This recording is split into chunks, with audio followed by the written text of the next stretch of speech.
conscious of where you're going. Where are we going? There's this notion of a leadership, a leaderless movement. And that does not mean that it lacks leadership.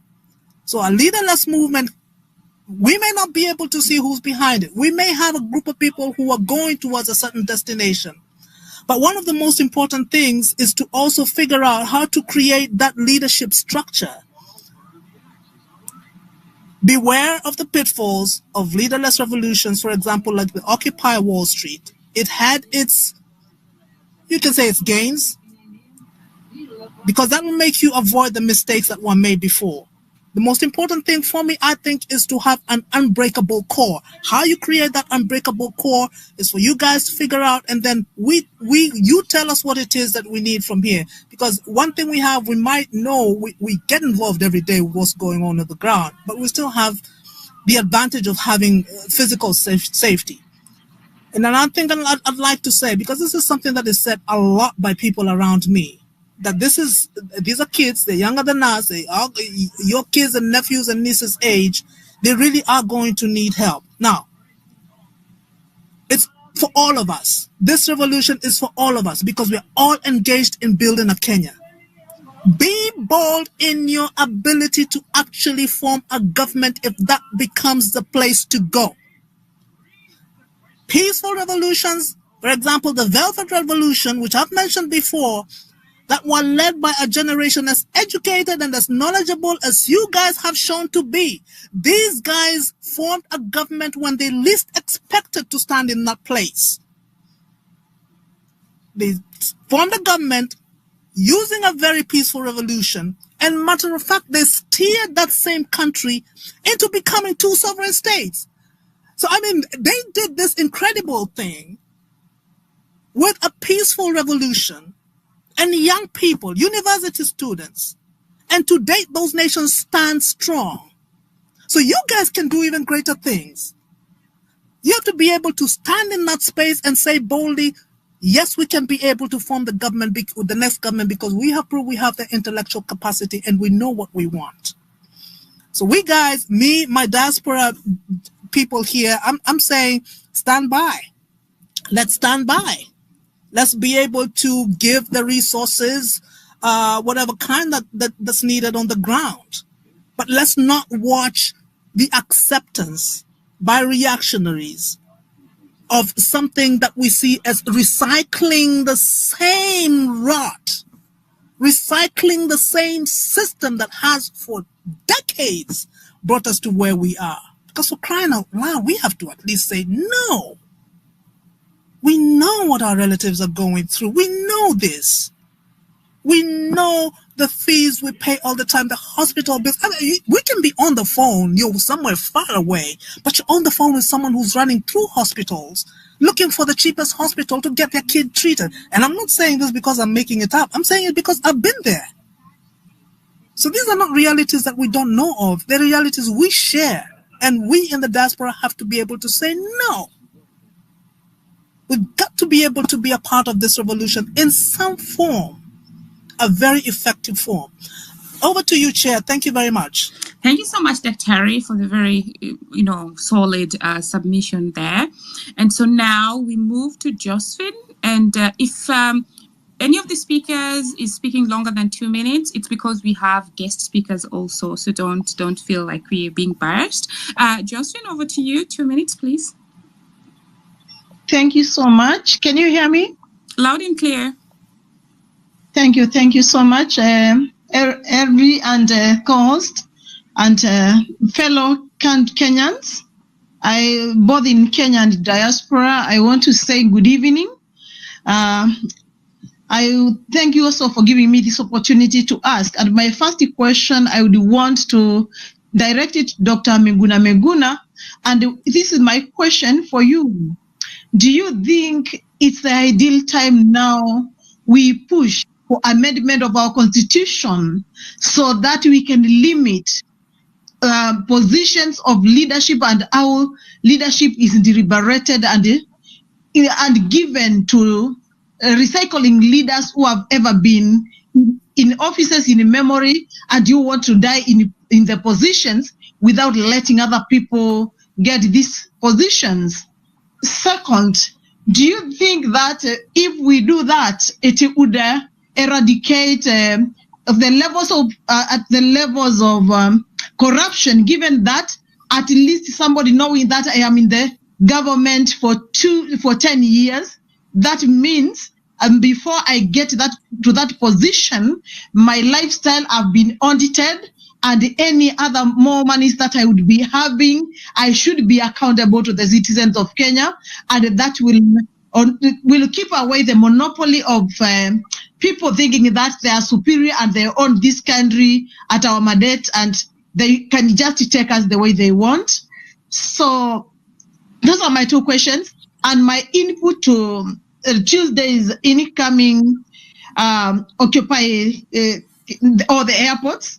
I am all the way from Mombasa, and I believe I will be out there in Mombasa doing the needful, like any other Kenyan, fighting for our rights and ensuring that we meet the standards of what we need, because we are entitled to good governance, we are entitled to quality services and with no corruption, we are entitled to get essential documents within less than an hour, but this is not happening. So that leaves us in dilemma as citizens. You realize that you need an ID, but you cannot get it within the right time unless you bribe. You need a passport, you cannot get it until you bribe. You need a good certificate of good conduct, and all the same. Having said that, I would also find it ideal that also Dr. Miguna, you would advise on what do you think of us getting some few people who will be actually prioritizing our agendas as we move forward. And I believe that we need to have some leaders per se, not leaders per se, but people who can, once we bring the ideas together, we can actually prioritize them and they say, this comes as priority number 1, number 2, and number 3, so that we don't look like we are in a confused mood, not being able to say what are we doing, and we keep on deliberating on what are we doing, what are we supposed to do first. Thank you so much, and I really appreciate if you give me that feedback. Thank you. Yes, and thanks. Thank you so much, Josephine. Just a moment, Hillary. Thanks.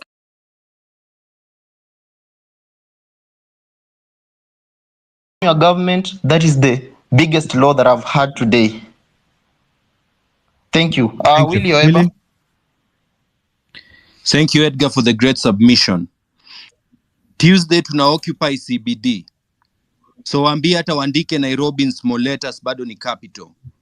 Juu Kenya, mwenye natafuta kazi na kazi, kupata kazi ni kazi. Kuna wale wameandikwa kazi ya kufuta watu kazi, wa kupeana kazi ni illiterate, ndio maana bado hatujaandikwa. Chicken Cell amekuwa big fish.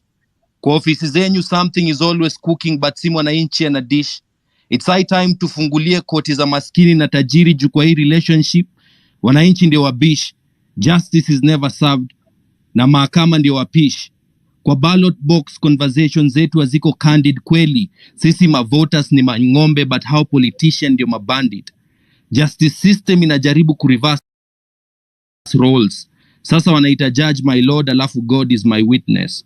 Na Gladys anakuja kutuambia vile judiciary imefail. Same place she was boss. Surely. Na usiniulize mbona niko upset. Governor wa Nakuru wako kwa timely yangu Twitter akiniambia vile poverty ni mindset. Hapa, the accused and a witness death ya witness before a witness against them. After corruption case double tragedy. Some of the commission inquiry ni employment opportunity for their corrupt families, useless bodies. Now the chief government pathologist is a pathological liar. If grabbing land is not enough, Yala River ndio kuna true water bodies. Other than finding ways za kututax, hakuna kile wanafanya kwa hizo maofisi, hata the elephant in the room haina task. Na ni the executive iko na the lion's share. So dear Mr. President, during your reign, the youth wako one bullet away from being a hashtag. Talk is cheap. Fortunately, citizens cannot buy that trash because wako $1 away from the poverty line na IBC ndio iko na price tag. Our moms wako one demolition away from kulala njaa to kulala nje. Makanga ko always one police stop away from kulose another finje. The middle class wako one disease away from poverty, and every level of governance is a step away from humility. There's nothing to smile about when I know I am one stray bullet away from being a statistic. Na degree ni makaratasi tu. Now to put food on my mama's table, I have to be sarcastic. Kenya, life ni short na hata uhitaji kinyasa. Na akaunti ya mwananchi ni empty kama promises za mwanasiasa. The president is talented in the art ya contempt of court. The law is very clear. His conscience is not. Dear Mr. President, wewe ulitafuta kura na ukapata. Sisi tulipata rais lakini bado hatuna uhuru. Na tuna feel useless unless tunapiga kura ama tunaenda kulipa ushuru. Kwa nchi mwananchi analipa standing charges kwa kila kitu ndo MP apate sitting allowance. Kwa nchi mayouth hawana kazi. Wengi wamejiandika kama Flosin Mawano. Hii gavani kama mtu wako accused innocently juu haijafanya kazi na ni baada miaka 2. Viongozi tumeandika ndio wanatuambia tusome tujiandike. Hakuna kazi, wasanii ndio inabidi wameemploy gestures. Kwa nchi tunatumia mabilioni kupanda nyasi Nairobi na wasichana wetu wanawawa Middle East wakitafuta greener pastures. Kwa nchi university education imekuwa bure, hata servants wako na masters. Kwa nchi hata chief justice ana cry for justice. Hakuna mtu akoshua na hii katiba, ndio maana lawyers wana practice. Hii nchi inaweza kulia ndoto. Nikigrow nilikuwa na dream ya kuwa daktari, but now I'm just patient. Dear Mr. President, is it possible to commit suicide then uandike your own suicide note kama Sergeant Kenei? Na tukiaward Githeri man, tunakumbuka Major Seronei. Dear Mr. President, do you know the leaders of tomorrow are dying today? Ni guts tu hakuna, but everyone has something to say. Manifesto hope hazina, our mothers have resorted to pray. Na watoto wa CBC nani atawafunza hiyo tumechoka. Even Rihanna doesn't want you to stay. Dear Mr. President, sasa tuko na deni ya kina Jet Li, tukuambie ukweli ama tukuache alone. Let's talk about morals. Tunaishi kwa nchi pia your deputy iko na mavice.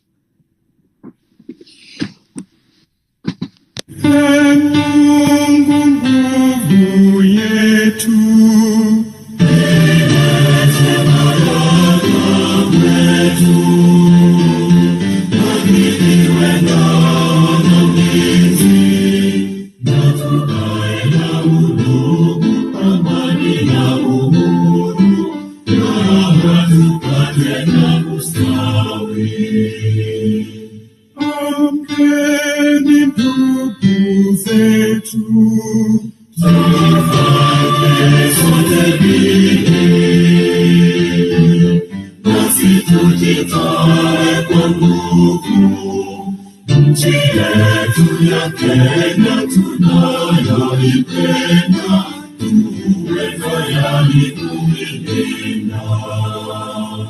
na tujenge taifa letu. Wajibu wetu, Kenya istahili heshima. Tuungane mikono pamoja kazini, kila siku tuwe na shukrani.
hiyo ndo news nilipata.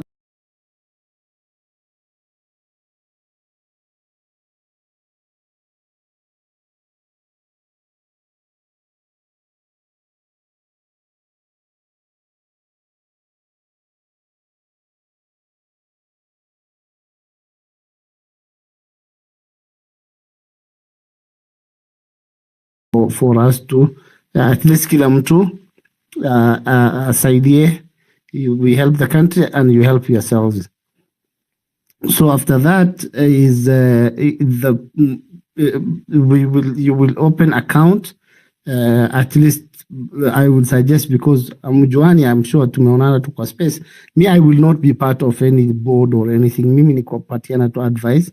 Number one. Number two, ile kitu naweza wasaidia pia ni kama registration, amuna pesa naweza wapatia from my own pocket, and then some fundraising naweza waorganizia, and then business plan naweza waandikia, and then you will have now later on physically sasa when you call for a board meeting, everything has to be documented. A board meeting, alafu resolution of the board, etc, because hata kufungua bank account lazima kukuwe na memo ya board wamesign kwamba we are opening ABSA this branch, because ABSA wanahitaji that there will be 4, 5, 6 signatories to the account ABCD. So the other one is web design. I don't know if we have web designers here. Kama hakuna, because I not.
For optimal results, it's essential to treat dog marks both day and night. So double up on vitamin C with Garnier Vitamin C Night Serum.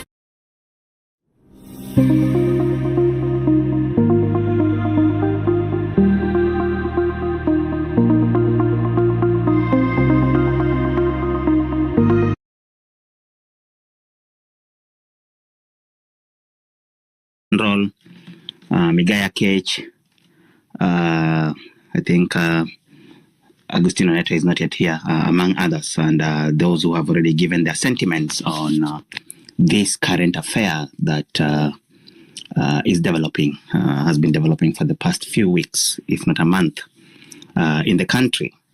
So mine is very simple and very quick. To begin with, I'm asking our speakers, our panelists today. We see Occupy JKIA trending. This is something that has been mooted before. Now we are at it, and it seems like today it was the #1 trending hashtag, so to speak, in the country, which means on the 23rd of July, we are going to occupy the JKIA. What portends, or what are the aspects of trying to occupy JKIA, apart from on the face value we are trying to stop international travel so that the country can actually understand that we are serious? Can we also have occupy Uhuru Park as well as JKIA? That's also another question that I'm also pushing, so that our speakers are going to answer, so that we have some clarity, and maybe that will also be very interesting in terms of trying to stretch the police force in terms of how much they may have to deal with. And lastly, the revolution is on. No retreat, no surrender. Patriots, let's march forward. Thank you so much, Madge, and the other co-host, and Hillary, and let's see others. Thank you. Thanks so much. I would like to give this opportunity to Dr. Mkawasi, if you're ready to say something before we proceed here.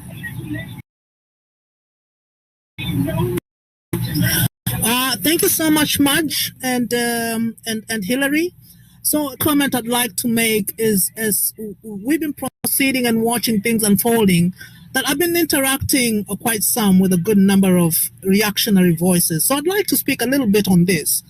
Now, if you voted for Ruto thinking that he will bring down dynasties, and you say he did bring down dynasties, and that he will give back Kenya to the ordinary Mwananchi, now, what triggered the revolution, which is the finance bill, proved that that was a wrong promise, because all he did was snatch the system from the dynasties and inject it with steroids. Because this, right now what we are watching is like dynasties on steroids.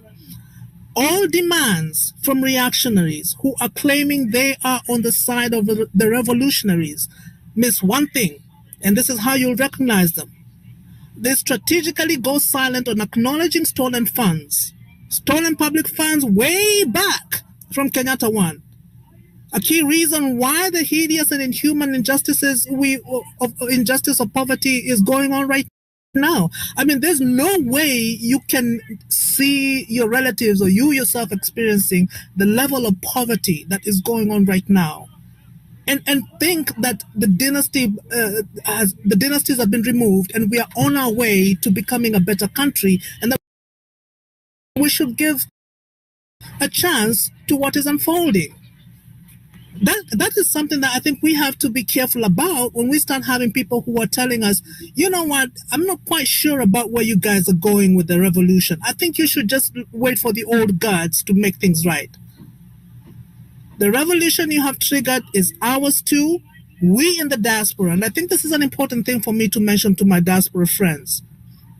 We have to pull our resources, both financial and intellectual, in providing the support necessary to build the Kenya that Kenyans have already articulated they want. And that Kenya is already ideally in the Constitution. We went through this whole Constitution revamping. It's there. Transforming those ideals into reality is the work of the revolution. We have the map, we know the destination, we need the vehicle and the fuel to get there, and that is what revolutions do. So it's necessarily what I'm looking at is a journey of a people that are taking us from unrealized ideals to a reality. Now, the reality of a successful revolution becomes a nation that accommodates all the citizens by providing opportunities and the possibilities that we're looking for.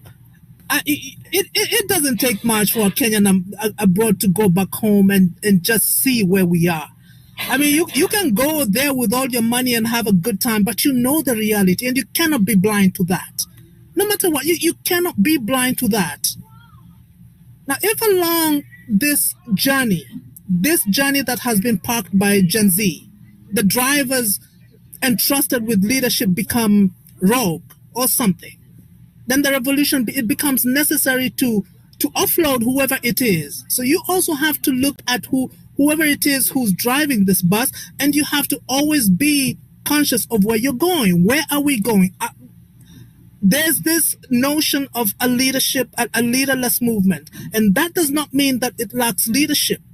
So a leaderless movement, we may not be able to see who's behind it. We may have a group of people who are going towards a certain destination.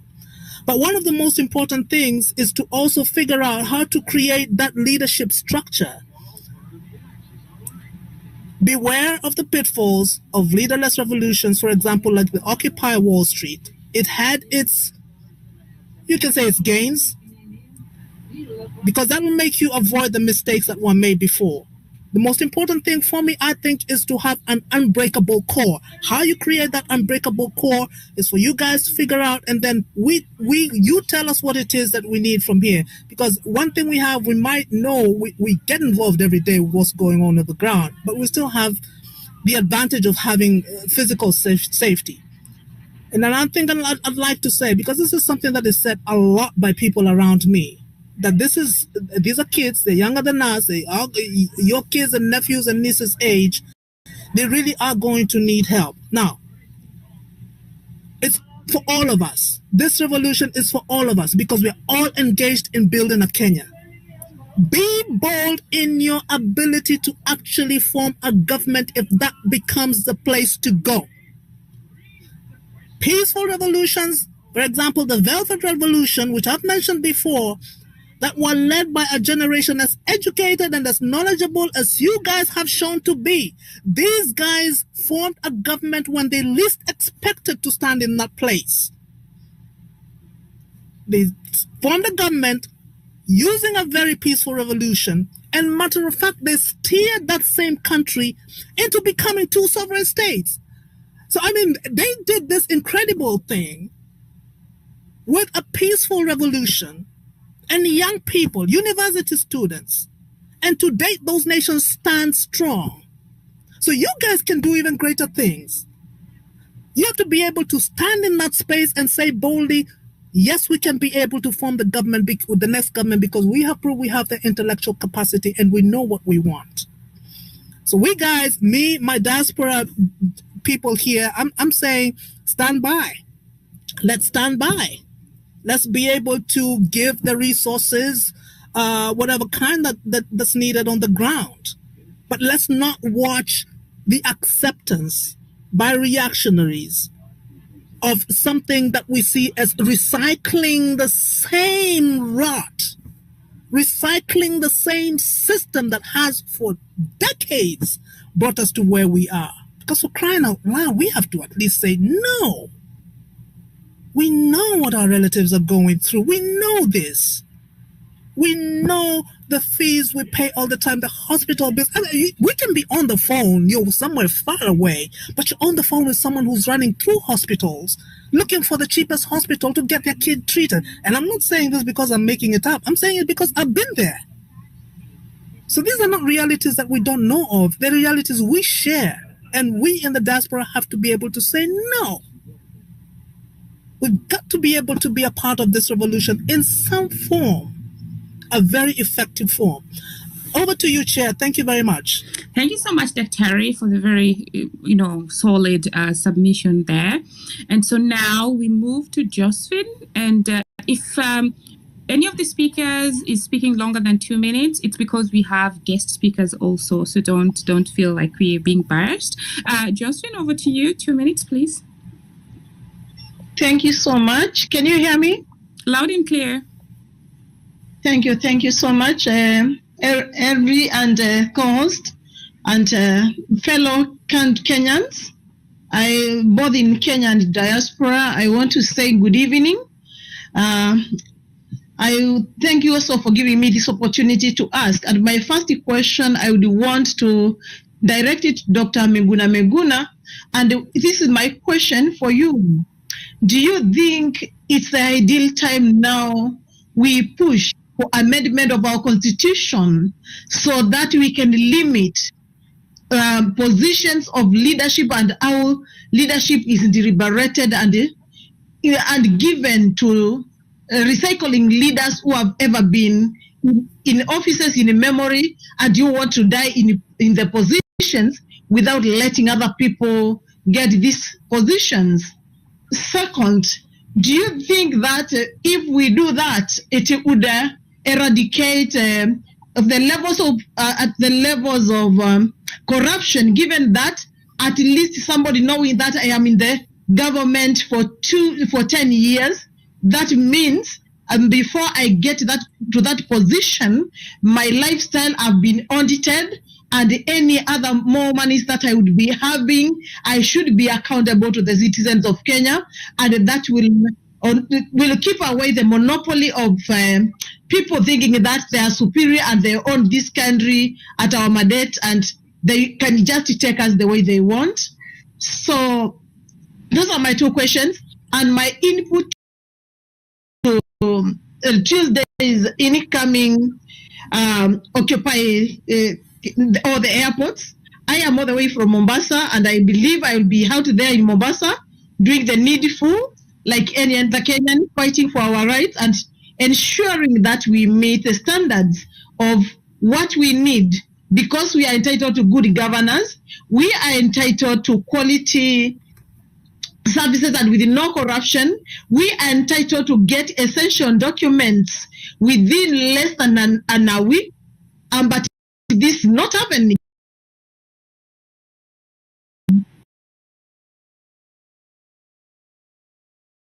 So that leaves us in dilemma as citizens. You realize that you need an ID, but you cannot get it within the right time unless you bribe. You need a passport, you cannot get it until you bribe. You need a good certificate of good conduct, and all the same. Having said that, I would also find it ideal that also Dr. Miguna, you would advise on what do you think of us getting some few people who will be actually prioritizing our agendas as we move forward. And I believe that we need to have some leaders per se, not leaders per se, but people who can, once we bring the ideas together, we can actually prioritize them and say, this comes as priority number 1, number 2, and number 3, so that we don't look like we are in a confused mood, not being able to say what are we doing, and we keep on deliberating on what are we doing, what are we supposed to do first. Thank you so much, and I really appreciate if you give me that feedback. Thank you. Yes, and thanks. Thank you so much, Josephine. Just a moment, Hillary. Thanks, Josephine. I wanted to say I think this is the time that Dr. should really just chime in. But before he does, Hillary, over to you. Yeah, Dr. as you come in, I've seen Jerotich join us. She's one of the speakers that was invited to come and share the idea. Otherwise, thank you so much. Dr. back to you. Good evening, everyone. Good evening. Good afternoon if you are joining us from different time zones. I have been listening keenly to the contributors, and all of them are on point. I will start by expressing my condolences to those who have lost loved ones. And I would want to express my concern that we have as of now, about 300 missing persons, people who have simply vanished or disappeared and whose whereabouts are not known. I had raised a concern a week ago about information I had received concerning hundreds of people who were killed in Githurai and whose bodies have not been traced, and who I understood, yet to be verified, that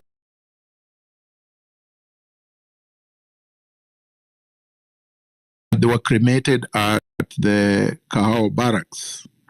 I still would like to challenge the Kenya National Commission for Human Rights, the Law Society of Kenya, the defenders, various human rights defenders organizations, the media, the DCI,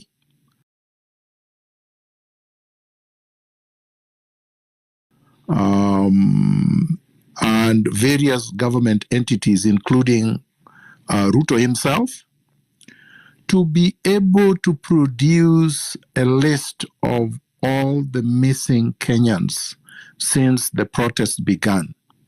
We need to have a clear idea as to how many people have actually been abducted, how many people have lost their lives or have been killed, how many people are injured, and how many have simply disappeared. And we would want to assume that those who are missing are probably dead, because a human being does not go missing. These people were active just weeks ago. They engaged in protests, and they cannot simply disappear. Two, I would want to address the issue of the so-called government pathologist Johansen Oduor's declaration that the decapitated and mutilated bodies that were found at the quarry had no evidence of bullets in them. One, I want to note that all the bodies had decomposed and were at different levels of decomposition. All the bodies were mutilated, meaning that there was no body that was intact and had been packed into sacks. It is, I believe, impossible for anyone to imagine that Dr. Oduor would have been able to examine decomposing bodies and trace bullets that had killed them if that is how they had died. It is also impossible for anyone to know whether these bodies had been tortured before the individual succumbed to torture. All of them were killed. All of them were dumped near police station. We can all reasonably conclude that all of them probably were killed by security forces. And we need answers. We need answers now, and we don't want excuses. It is important for us to note, my third point, that as we speak today, Finance Bill 2024 is the law. It automatically became law on July the 18th, after 21 days had expired from the time that the president or Ruto purportedly rejected it. It has not been repealed by the National Assembly. And we have not had Ruto or anybody or any of the leaders at the National Assembly say that there is an intention to repeal it. Therefore, we have to say all the people Ruto has killed so far will not get justice until all the grievances for which they participated at the protests are addressed. And that starts with Ruto himself. My fifth point is, Ruto has no tenure. He has no security of tenure. Professor Migaya Kech has tenure at the University of Nairobi as a distinguished professor of law, or of the university, because I think he's a distinguished professor, and once you're a distinguished professor, you're a professor of everything. But Ruto has no tenure. The 5 years that Kenyans delegated to him the power to govern, not to rule, was a temporary delegation. It was not a permanent delegation. The delegated power was withdrawn on the 25th of June, and Ruto stands popularly impeached by the people. Therefore, he is legitimately in power, and all the threats he's issuing against the people are an aggravation to the grievances that we had when the people took to the streets and declared that they had withdrawn their delegated power to him. Therefore, Ruto's declaration of war on the people is a declaration of war on all Kenyans, and it's a declaration of war on the Constitution of Kenya, which vests the power to recall him as their delegated leader back to where they want him, home. We want unity of purpose. We want people to realize that no matter our differences, and these differences could be generational, these differences could be ideological, these differences could be intellectual, these differences could be gender, these differences could be tactical or strategic. We have to realize that the only thing that must unite us, and unite us now, is that all Kenyans feel that Ruto has offended them to a point that it cannot be cured. The looting of the country has reached a stage where it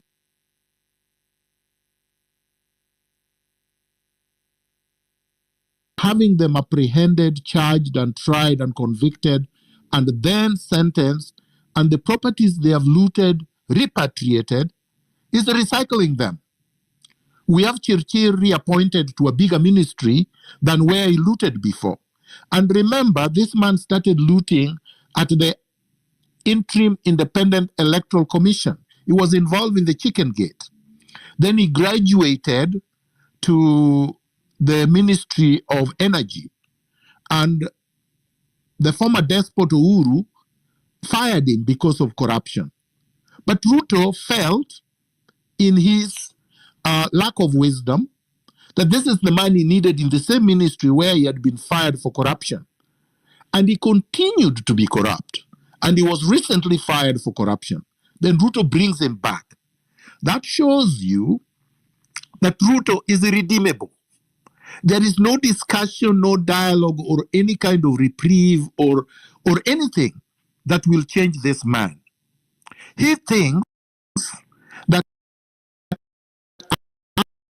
after he has killed a number of Kenyans and abducted them and disappeared them, that he has scared the Gen Zs and the millennials and the patriotic revolutionaries who have been facing him every week on the street. And the time has come when we should demonstrate to Ruto through action that we are not backing down. How do we do that? My humble submission is that we should have marathon daily demonstrations and protests. And these daily marathon demonstrations should take place all over the country. Whether on Tuesday, some of the patriots will head to JKIA, others must head elsewhere. Because if you all head to JKIA, he will marshal his goons to JKI only.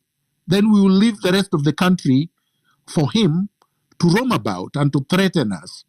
We have to scatter his goons everywhere. As many people are heading towards JKIA, many people must head to Parliament Square and Arambe House and the CBD and occupy all of it. Occupy everywhere should have meaning.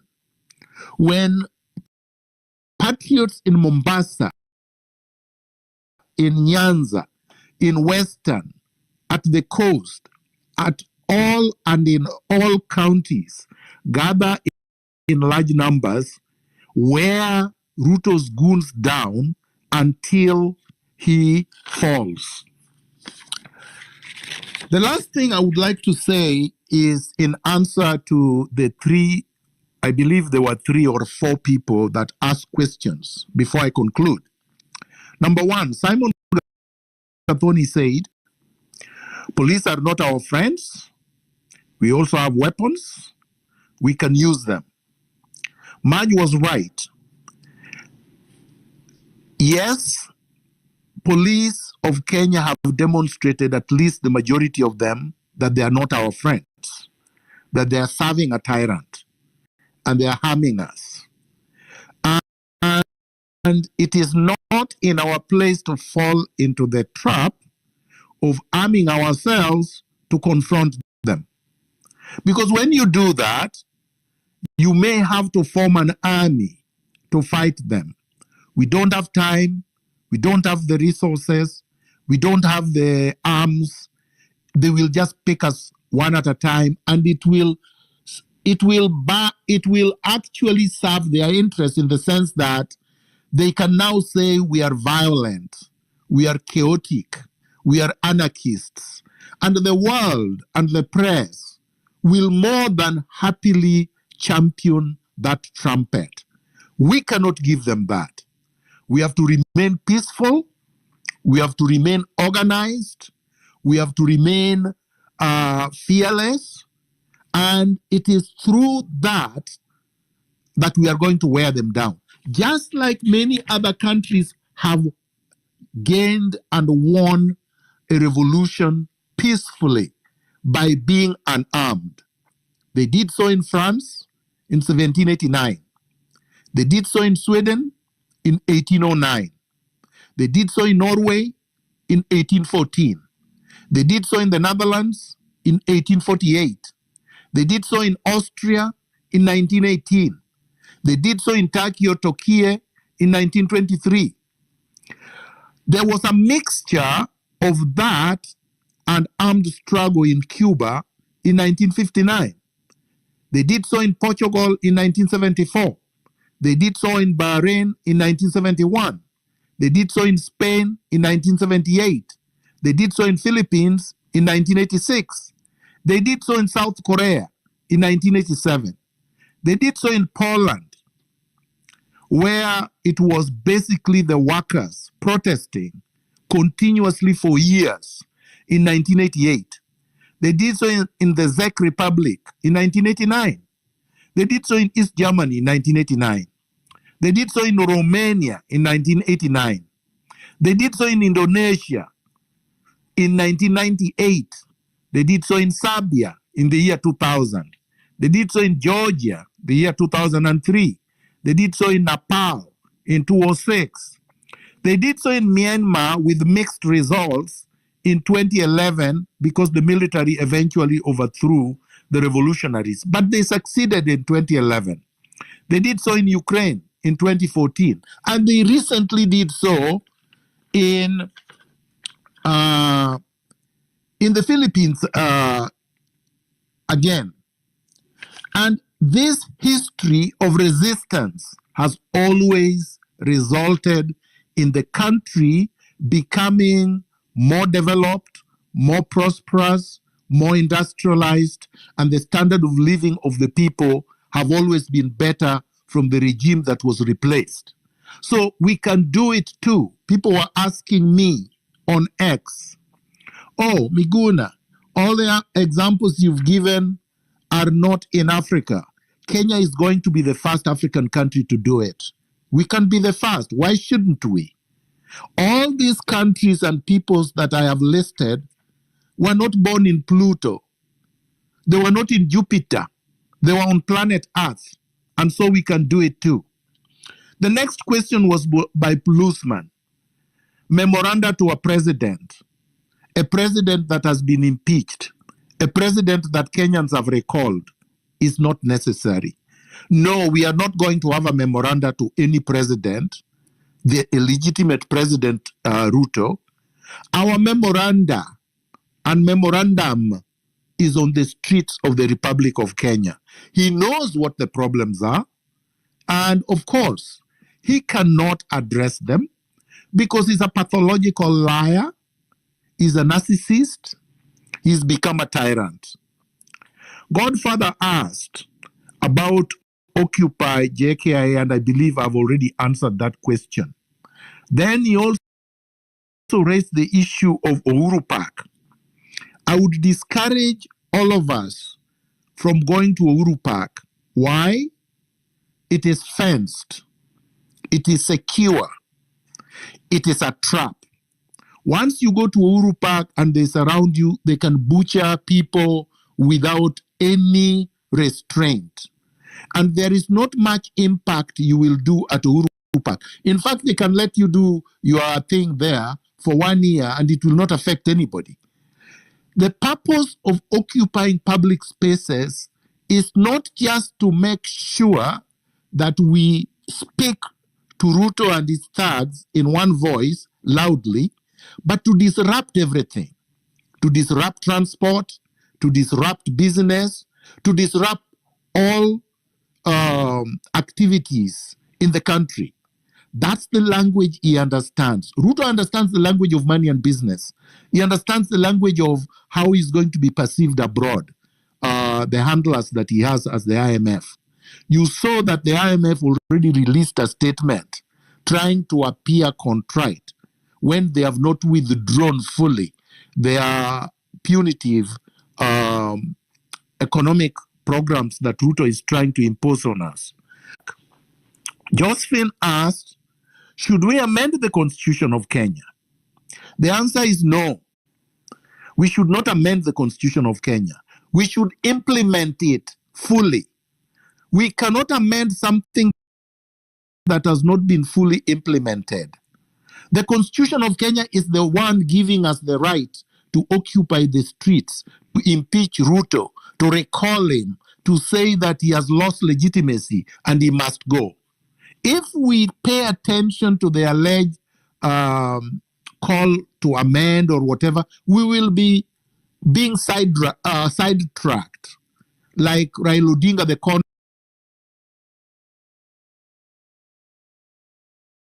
man tried to do with Uhuru Kenyatta in 2022, when they brought us the poisonous chalice, BBI. We should not fall into that trap. We want our constitution implemented in full. Now, she also said, would it eradicate levels of corruption? The constitution would not eradicate anything. As it is right now, the constitution already proclaims itself and provides for a governance that is not corrupt. But of course, it is individuals, human beings, that are not enforcing it, especially Chapter 6, and continue to be corrupt. If you do not punish the corrupt, you will never eliminate corruption. And you cannot punish the corrupt if you have corrupt people in power. So we must remove all of them. Then she talked about priorities, 1, 2, 3, 4, or whatever. No, our priority should remain one. Ruto must go. You see, when you have such a clear, simple, singular priority, nobody will be able to confuse it. You cannot give Ruto demands 1, 2, 3, 4 when you want him to go. You don't expect him to be the one who is making changes. We don't want reforms. We want a complete, total revolution, an overhaul of the entire system. Let me finish, and I'm sorry to have gone on for a while, with what Frederick Douglass said. Frederick Douglass was an African-American writer, preacher, abolitionist, orator, anti-slavery activist. And he said, if there is no struggle, there is no progress. Those who profess to favor freedom and yet depreciate agitation are men, and he meant also women, who want crops without plowing up the ground. They want rain without thunder and lightning. They want the ocean without the awful roar of its many waters.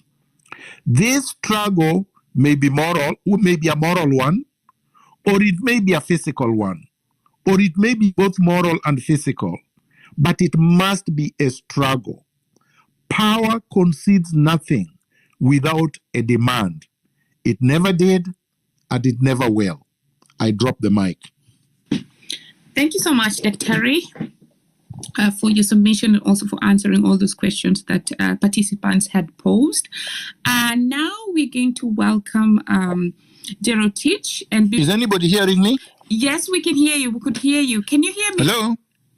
Hillary, can you check if... Yeah, Dr. You can hear me? Okay. Dr. You can drop and come back. Yeah, Okay, so fine. Hillary, please sort him out, but let him know that we heard everything that he said. Yeah, so as we proceed to Gerald Teach, I would like to encourage us to also... Oh, somebody muted. Somebody muted everyone by mistake. I've now unmuted.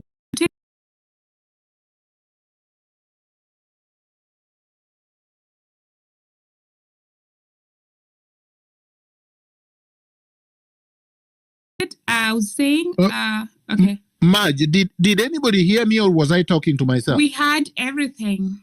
We had. Okay. Yeah. All right. And I think Dorothy just dropped Hillary, if you can check with her. So, but I was about to say that before she proceeds or the next speaker proceeds, we need to also not forget to build the network by following each other, because that's the only way that when we want to share information, we can keep sharing and, getting informed or getting to know what is going on. So, Tom, you're next, 2 minutes each. Thank you, and I greet all Kenyans in the name of your ancestors. Well, I just want to still ask the general some questions, because in the nature of the conversation that I've seen that he's there, normally he is open to take questions. First, considering his suggestion that we need to implement the constitution without necessarily considering amending it, what suggestion do you have, or how do you think we can be able to meet the 2/3 gender rule, which is a provision in the constitution, and unfortunately, even right now, the parliament did not meet that requirement. In Article 27, Clause 8 and Article 81, Clause B of the Constitution talks about that for both legislative and generally the parliament, so that we meet that. Your suggestion. Number two, I'd like to seek your advice. What advice or lessons can you give the Gen Z leaders who are currently in the forefront of these protests? Another question that I would like to ask is that what is your general vision post success in this revolution? Because I agree with you that indeed we need to win this revolution and we need a total overhaul of the system.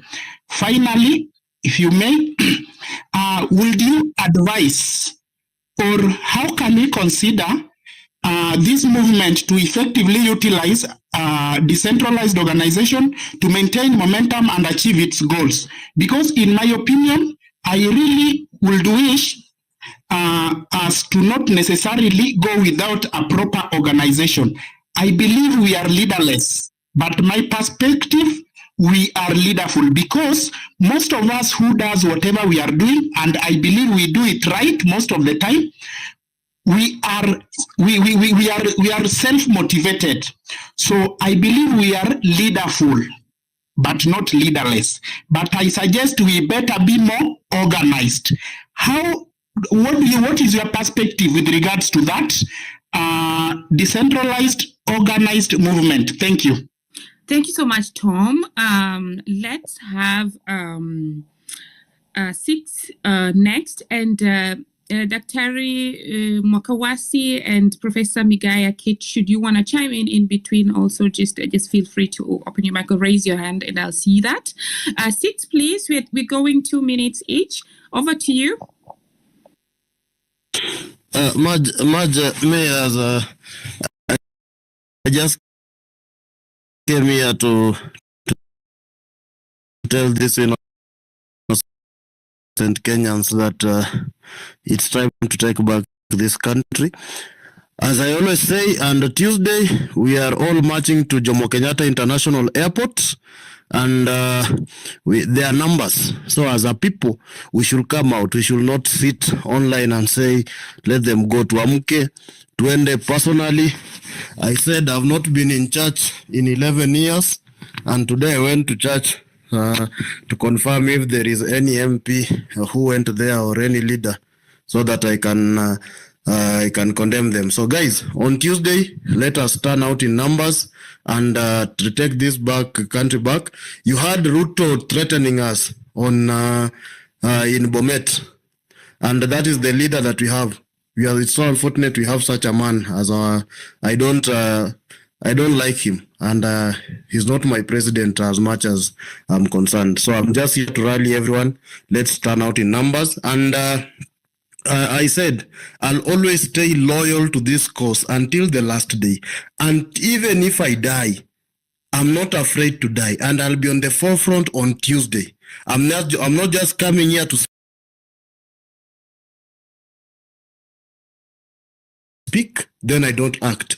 I've been in all the demonstrations since they started, and on Tuesday I'll be on the forefront. And I said there is no money that will buy me as an individual, because I've made enough money to sustain me for the next 10 to 15 years currently. And what I want is a better country where my parents, my children are going to enjoy life. Right now, I have a patient who has cancer but cannot be treated because hospitali za ushago haziwezi mtreat. I have to always bring that patient to Nairobi each and every day, because it's only Kenyatta Hospital that can handle this. So what kind of nonsense is that? Yesterday I was informed the governor of Busia, a very close friend to my dad, has employed all his friends from Karen, yet hakuna watu wa Busia wana kazi. And that has to keep happening daily. Okia Omtata, the one we call a saint here, ameandika his close friend as his PA, who is a very corrupt man. And these are things we have to get and learn daily. So I'll say this, whatever Tom said, we will have a plan when we cross that bridge. So let's right now go take back our country. When we reach there, we have a constitution, and Kenya is a democratic country, and we will know we'll find the right footing after we've dealt with this rogue system. Thank you much. Thanks, Six. Can I assume that you listened to what Dr. was saying the whole time? Had you already joined? Because he recommended that the protests be spread, but that people should not go to Uhuru Park because it like fenced and would. I just want to be sure that you had that. Yeah, I had, and that's why I say we are occupying Jomo Kenyatta International Airport. Okay, I was just confirming. Yeah, okay. Uhuru Park is not important. Uhuru Park is just some sort of a park. If you go into a park or you get into a house and a fire starts burning, it will burn you all down. You'll be suffocated. JKIA is in the open. People can find their way and people can occupy. That is where the economy of the country lies. Those in Mombasa are occupying Moi Airport. They are occupying Kenya Ports Authority. In Kisumu, we are occupying this, Jomo Kenyatta Airport. In Eldoret, there is an airstrip there. That is what we are doing. We are occupying all this where the economy of the country lies. Tukimaliza hiyo ni CBK. Yeah. Thank you. Thank you so much. And please, as you go out there, remain peaceful and be watchful, and don't give power to the oppressors where they can come back and say, they were beating us and that's why we had to shoot them. Thanks again for joining. So now we go to Biril. Biril, over to you. Biril cannot hear me. So Kumwanza and then African origin, and Jerotich has just shared that she's settling and then she's going to come back. Kumwanza, then African origin, 2 minutes each. Thank you much. Thank you, everybody. I'll begin with a question to Dr. Miguna. It's very much evident right now that we cannot depend on the goodwill of the president to resign. The president is not altruistic enough, he's not selfless enough to do that. I think history bears me out on that. In 2007, 2017, 2022, we've seen him, so we cannot rely on his goodwill. But then we are pushing this hashtag, and we are all determined to say Ruto must go. I still haven't found somebody who can outline the step-by-step process of removing him from power when he remains obstinate. Because we have ruled out violence, and let's say the pressure does not work. What other practical steps can be taken to remove the president from power lawfully? Number two, I listened to the president when he made his remarks today. I will say that when a hyena wants to eat its children, it first gives them a bad name. The president called the participants in the movement anarchists. He earlier called them treasoners. And this should warn us how the establishment intends to crack down on free speech, the freedom to assemble, as well as the right to protest. But I would just urge everybody to not be scared, do not be afraid. We can expect that in the coming days, perhaps the state will use its machinery to pick up bloggers, protesters, and etc., and charge them with various crimes in the Penal Code and possibly in the Computer Misuse and Cybercrimes Act. But I would call upon all my colleagues who are lawyers to perhaps take some of these cases pro bono. We must push back against state excesses. That is the duty we owe ourselves and to posterity. Thank you so much, and God bless. Thanks, Komwanza, for keeping the time. Hilary, do you want to say something before African continues? No, not really. Jarate, she's already with us. She's coming back. Okay, great. So Right. you've had Komwanza mark his title if you need help somewhere. So not title, but handle. If you need a lawyer and you cannot find a lawyer, feel free to inbox him. But please, guys, when inboxing, yeah. Okay, I can hear you now. You went. You think somebody had taken me off here. It happens. All right. So I was just saying, guys, Komwanza is offering pro bono services as a lawyer, and I believe he's going to also speak to other friends who are lawyers. So do check his profile and inbox him when you need help. But I would also like to emphasize that people inbox with genuine information, because otherwise if you have false information coming on board and people are saying my friend has disappeared but they haven't, it really wastes a lot of time and it discourages those who are helping. African, over to you, and thanks Komwanza for that. Okay, thank you very much, the panelists and everyone who's here.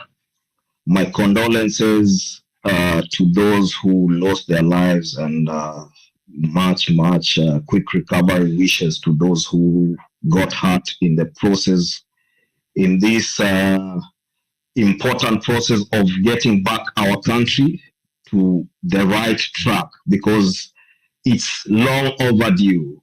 In my opinion, we haven't done anything ever since we got out of the colonial rule. The country was handed back over to the neo-colonial puppets, the ones who are actually calling the shots in most important organizations, most important posts in the country.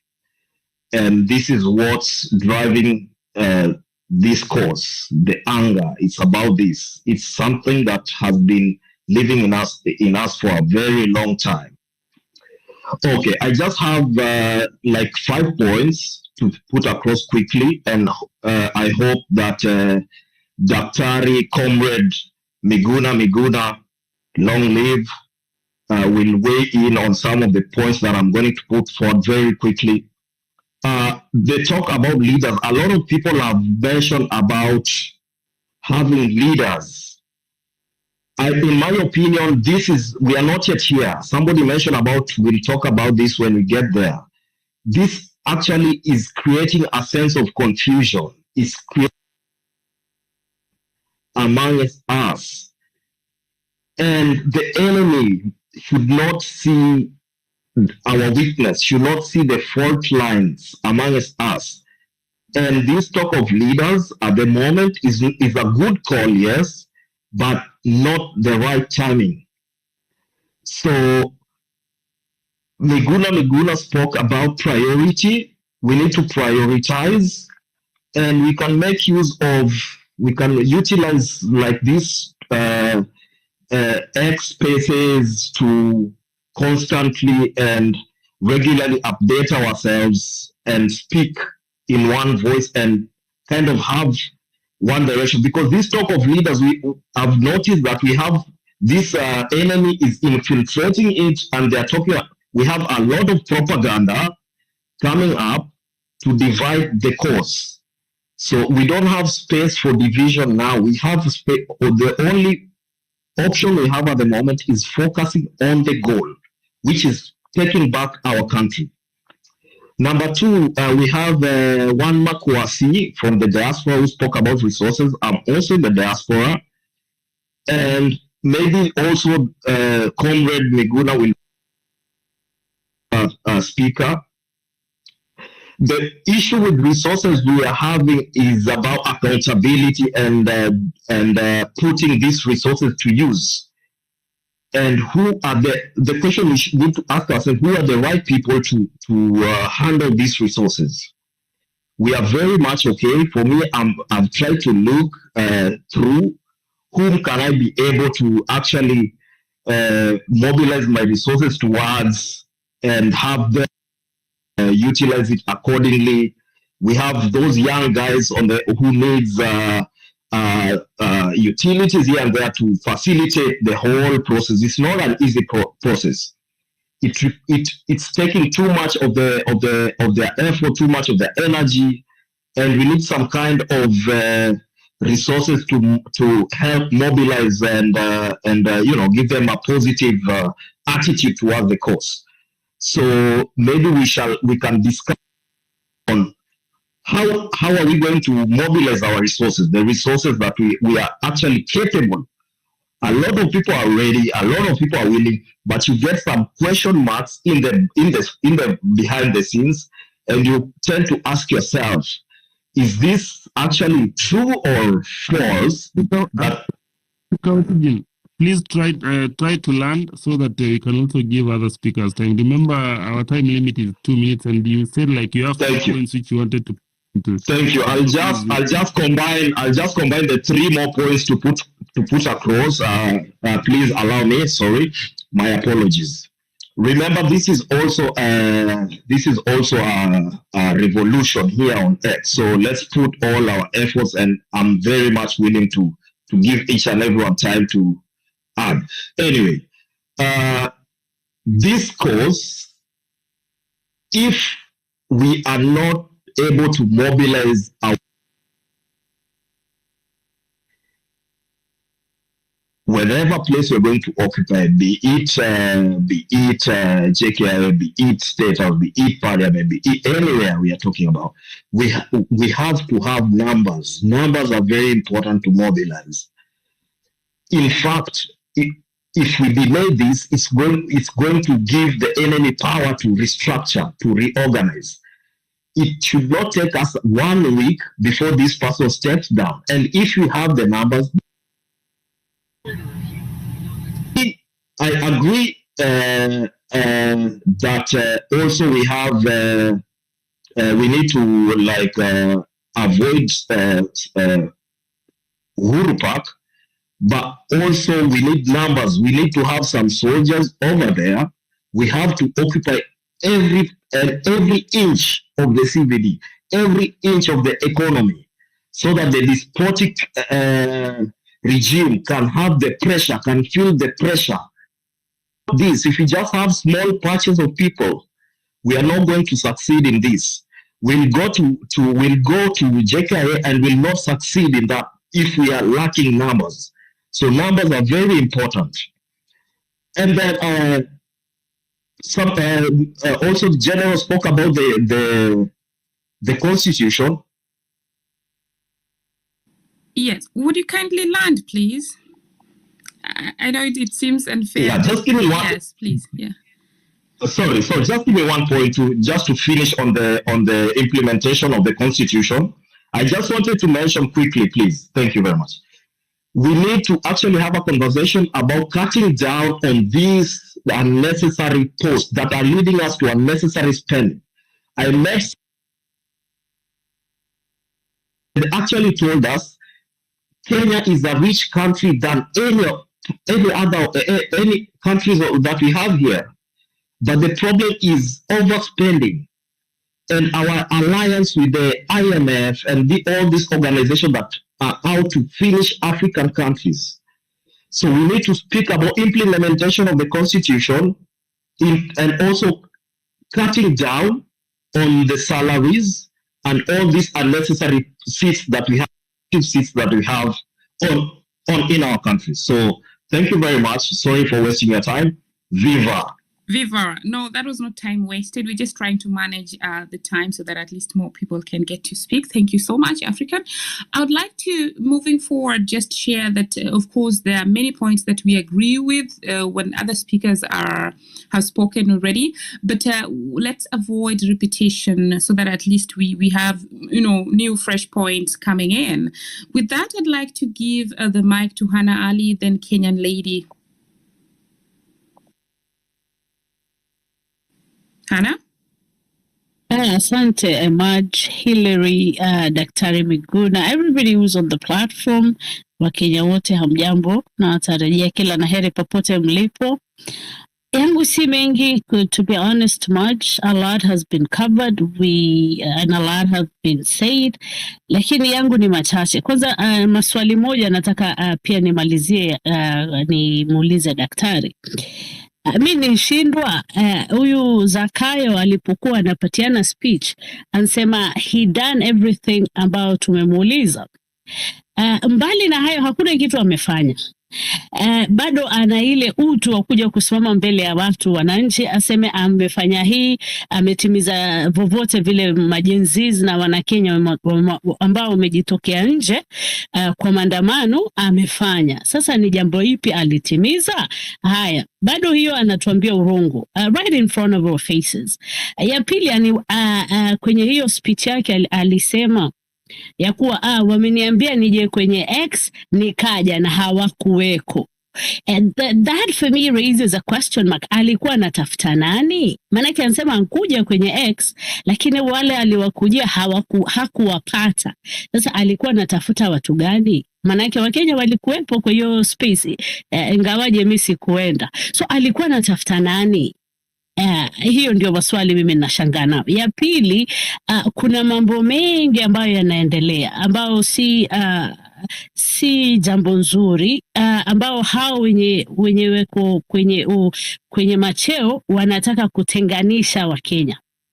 Manake kuna toxicity mingi ambayo inaendelea, kama ni kwenye online, kama ni wapi, yani wanatafuta fitna ya kutenganisha Wakenya ambao wameungana mikono, manake wanataka a Kenya that delivers for everybody. Me, I would ask people and I would urge people, do not focus on those toxic conversation. Do not engage in them. Put your focus on wanting Ruto to go and getting this system totally fixed so it can deliver for everybody. Na hakuna mahali hakuna ufisadi. Paka wanyama wetu wa porini wameingiliwa.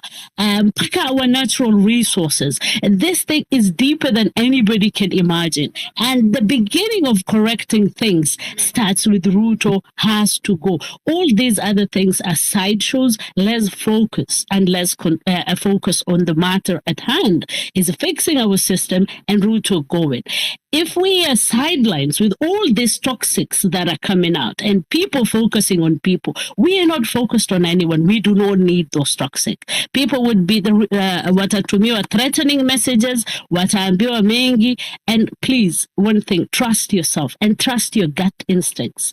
There's a lot of people who have been bought na wamemagwa katikati ya watu wengine ambaye anaweza kuwa mtu yote ambaye unamdhania ni mtu muungwana, lakini hujui hali yake ashabadilishwa, na tunaziona watu wengi wanatokea ambao wamebadilishwa. Hayo naambia mjitahadhari nayo. Asanteni. Asante sana, Hannah Ali, and that's a very good point there.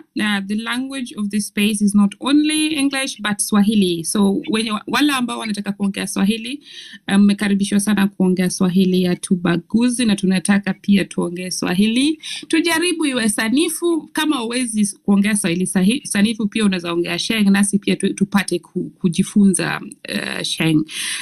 Asanteni sana. But saizi tuenda kwa Kenyan lady, karibu sana.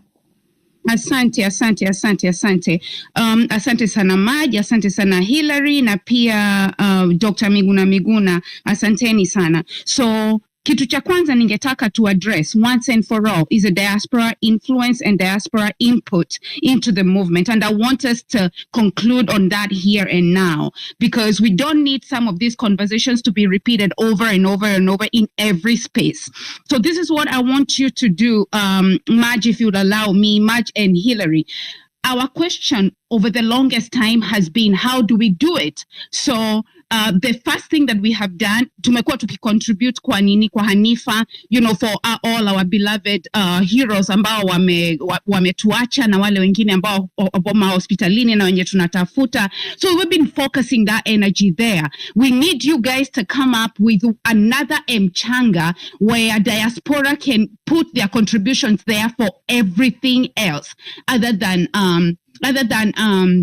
you know, the medical and whatever Hanifa has been doing. I want us to have this conversation for the very, very last time, as far as, you know, diaspora contribution. Please, can we do that? And can we agree to have that mchanga so that we have that focused area, ndio tuache kuleta, you know, hii mandhari ya nini ya diaspora. Let's have that as a focus when we come out here, and then give us the mchanga and let us put our focus on it. The other thing that nataka kuongelea about diaspora is that we know very, very well that they are very, very big and major supporters of like Ruto and the current government in their diaspora, especially in the United States. And what I want to say is boycott. So what has been happening lately, kama kwa mfano, we do know very, very well that the officials of the CBK are here. Na wamekuwa wakicirculate for us who are community organizers. Wametupatia hata flyers, we circulate them around. You know, they are looking for a way that, you know, they can sell us treasury bills and treasury bonds. Like, you know, all these things have been happening under our nose. We need to boycott these things as the diaspora. Our focus right now is to get our country. You remember the time for COVID, we were able to actually run institutions. We were able to, Kenya was able to survive with our remittances plus other subsidies that were done then. So boycott. There are so many activities that are going that are pro-government right now, and I will call them out one by one whenever I get a chance, but right now it's not the time. I just want to highlight about the CPK governors who have been moving really, really slowly from one state to the other, continue to boycott. I know we have been boycotting kidogo hivi chini bila kuambia wengine, but let's pick up about this stuff. The other thing that I want to mention also, ambayo, you know, it's common for us. Many of us have resources. We have invested at home. We have hospitals. Start treating people. Start using your ambulances to ferry people. Bring them in. Collaborate with us who have already been on the ground from the get-go. Donate hizo ambulances. I mean, come on, you guys, you know yourselves. Na wengine hata mnanisikiza hapa. That's the other way that we can contribute. We have invested over and up in Kenya, and this is the time to rise up and save our country. So, hizo ambulances zenye tumeweka in our hospitals that we run, all those resources, the nurses, the whoever, you know, all those resources, let's bring them up together as we have been doing. You know, today at least I was able to speak on the specifics. And then the other thing that ningetaka Daktari Miguna to respond to, the reason that we have seen the comeback of those corrupt leaders and CSS who have been put back is, number one, for voter suppression, and number two, to continue and murder our Kenyan Gen Zs, Kenyan young people as they picket, as they do whatever they're doing. So my main concern are those two things. And actually, for the voter registration and suppression of the IEBC, we know why those CSS were brought in there. Even if we are not waiting for 2027, we still need our children to have their IDs. We still need our kids to have the voters' cards. How do we move that forward, given that those people who are nominated back are supposed to suppress onto that length? Because kumbukeni, watoto wetu wanahitaji IDs. You know, watoto wetu wanahitaji voters card. Voters card may... Can you hear Kenyan lady? I cannot hear her anymore. No, she disappeared. I can't hear as well. Kenyan lady, can you hear? to say. Thank you so much for the platform, Marge and Hillary and Dr. Miguna and Kings. Yeah, Thanks. Go on, Kings. Marge, Yes, yeah. maybe, yeah, maybe I think Rocky Okari has been here for so long, and then Honorable Nyeko, also Professor Obert, I think something like that. They can go, and then Neto, I've seen you, Karibu Sana, Neto Agustin. Thanks. Yeah, maybe you can go now after those three. Yeah, just a brief one, just a quick rebuttal. The point that Kenyan lady is bringing out about some people in the diaspora supporting the presidency, especially in the US, those are tenderpreneurs. They don't want to speak up, and they're only waiting for chances to cut deals. So when you're told that the eco levy, for the pads there, they want to really have the local manufacturing where we don't have those companies, it's because they've cut deals out there with the people who want to bring in those to come in to set up those companies. But as we wait, are they going to be fast enough? So yes, we know that there are people who support not just the presidents, but the current administration because of corruption. That's the unfortunate thing. And so if you look even at the past voting results of the diaspora, you know the trend how it went. That's the reason why even the current government and the last government do not want to have diasporans actually vote, because they know that if diasporans would vote and even register, we would be really a force to reckon with. So yes, thanks for being very honest and talking about that. But I must also reassure you that even here in Germany, the tenderpreneurs are always just lying low. They can never speak up. At this point, I would like to have a diaspora and who supports UDA or Kenya Kwanza come in and say, guys, I support them because of ABC. No, they will disappear. The only time you will see them is when the president is going to the US. As we speak, there's somebody who's even used their credit card to pay for Kenya Kwanza. He's not been paid, he's crying. But who the hell pays for a government? What were you buying? And actually, at this point, I'm going to tell the government not to pay back that money, because there's something he was buying, honestly. Yeah. And that, so that is the point. So those who are supporting and they're even looking away when there's an injustice happening, it's just because they are profiting from the regime. That's the chiming in I wanted to put out there. Kingsman, whom did you cue next? And then I see Jerotich is back. Welcome on board. Kingsman? Yeah. I think Jerotich can go because you were told you had given her the mic, and then after Jerotich, Rokio, and then Honorable Nyeko, Professor Obert, and then you can give also Neto the mic. Now that you have been Jerotich, over to you and welcome to the space. Thank you very much. Good evening, everyone. Can you hear me? Good evening. Yeah, we can hear you. Great stuff. Thank you. Mine, first of all, thank you for this space. It's been great to be doing a lot of listening. This past month, I have listened and learned a lot. And I don't have very much to say, just three quick points that I'd like to make. First of all, in memoriam, all of those 51 plus Kenyans who have died in this cause, we want to remember them. We want to honor their memory. We never want to forget them until justice is served, because this justice delayed is justice denied, and we're not seeing any justice. I want to agree with General Miguna when he says focus must be single-minded. If we straddle multiple agendas and follow conspiracies down various rabbit holes, we will be systematically picked out and picked apart. And this is what we are already seeing. You cannot ask someone, in this particular case, President Ruto, who has refused to implement the Constitution, to behave in a lawful manner. In fact, today when he spoke out in Bomet,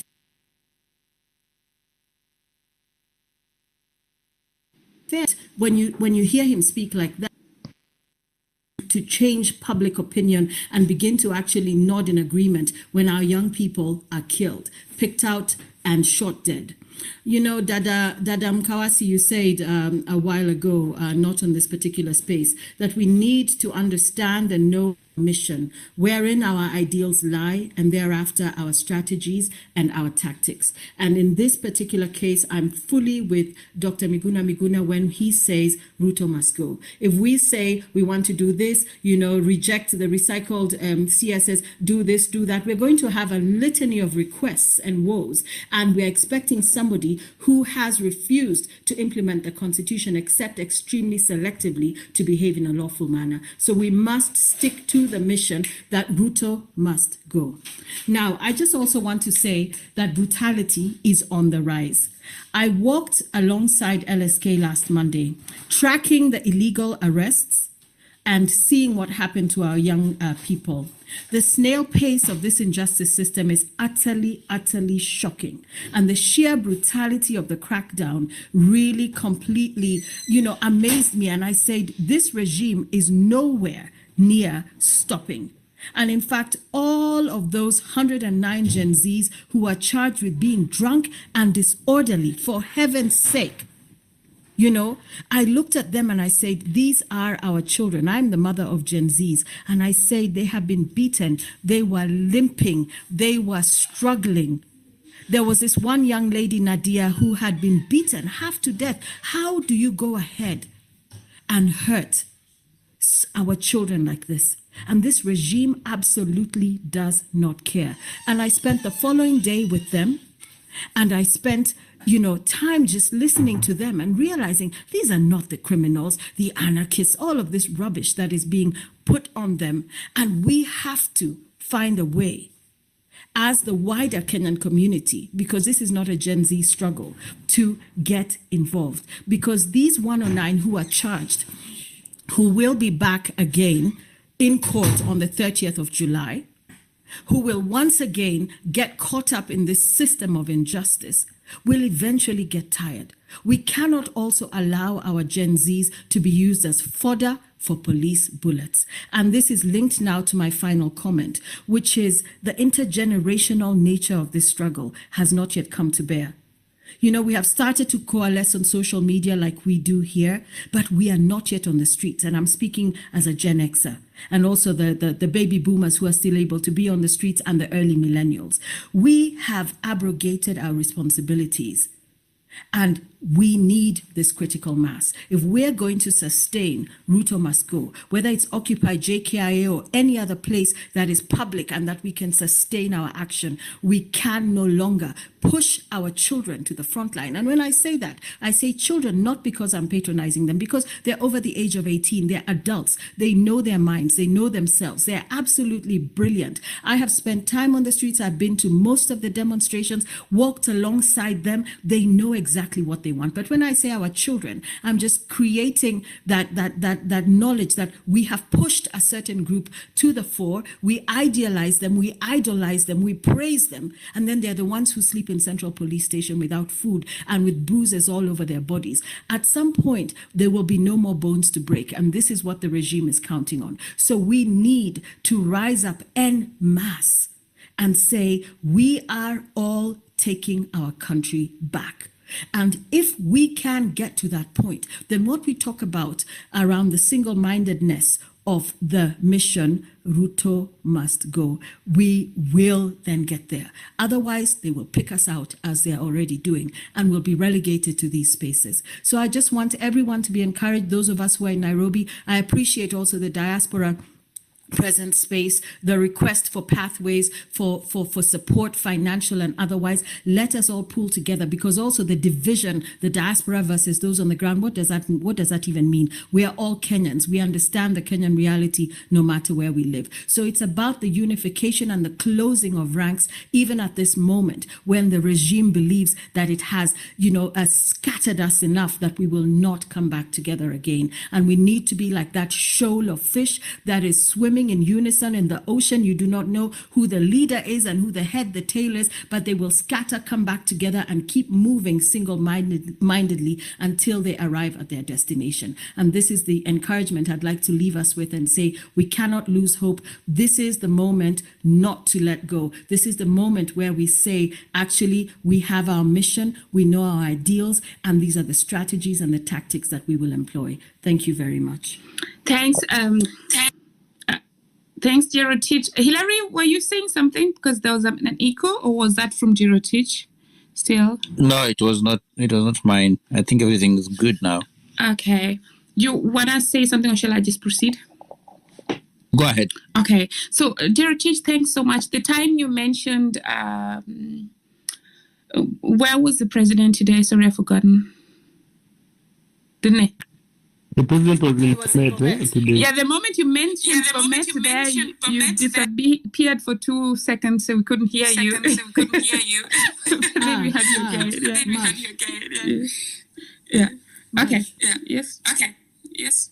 I was just simply saying that when he was in Bomet, even though he was saying that enough is enough and we are coming down hard, I could also tell he went to a so-called safe space. But that space is not as safe as he imagines it is, because it is these same residents that stormed the governor's offices not too long ago, if I'm not mistaken. So wherever he goes, the reception is not as robust or receptive as he would like it to be. So we should not be fooled when such pronouncements are made. The lukewarm response that he received indicates that revolution has seeped into every corner of this country. That's what I was trying to say. Thank you so much, and thanks for your submission, and really for also coming on board to share with us, and for being on the ground to walk around with the... Not even I can't hear you. Okay. I don't know what is happening. Can anyone hear me? I can hear you, Maj. I think the problem is Hillary's mic. Okay, but Hillary... I can hear everybody, but I can't hear Maj. It means that Maj has a problem, but no worries. Okay, I can try. Let me cue somebody else, then I try to drop and come back. Okay, so now that was Rokio, and over to you. 2 minutes, please.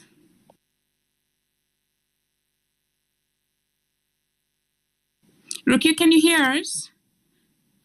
Rokio Kari. Then we go to Prof. Rokio Kari, are you here? Maybe there was an Honorable Nyeko.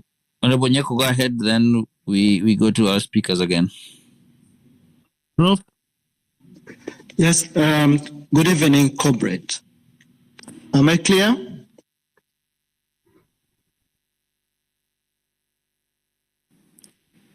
Yes, proceed. Proceed. Yeah. We can hear you loud and clear.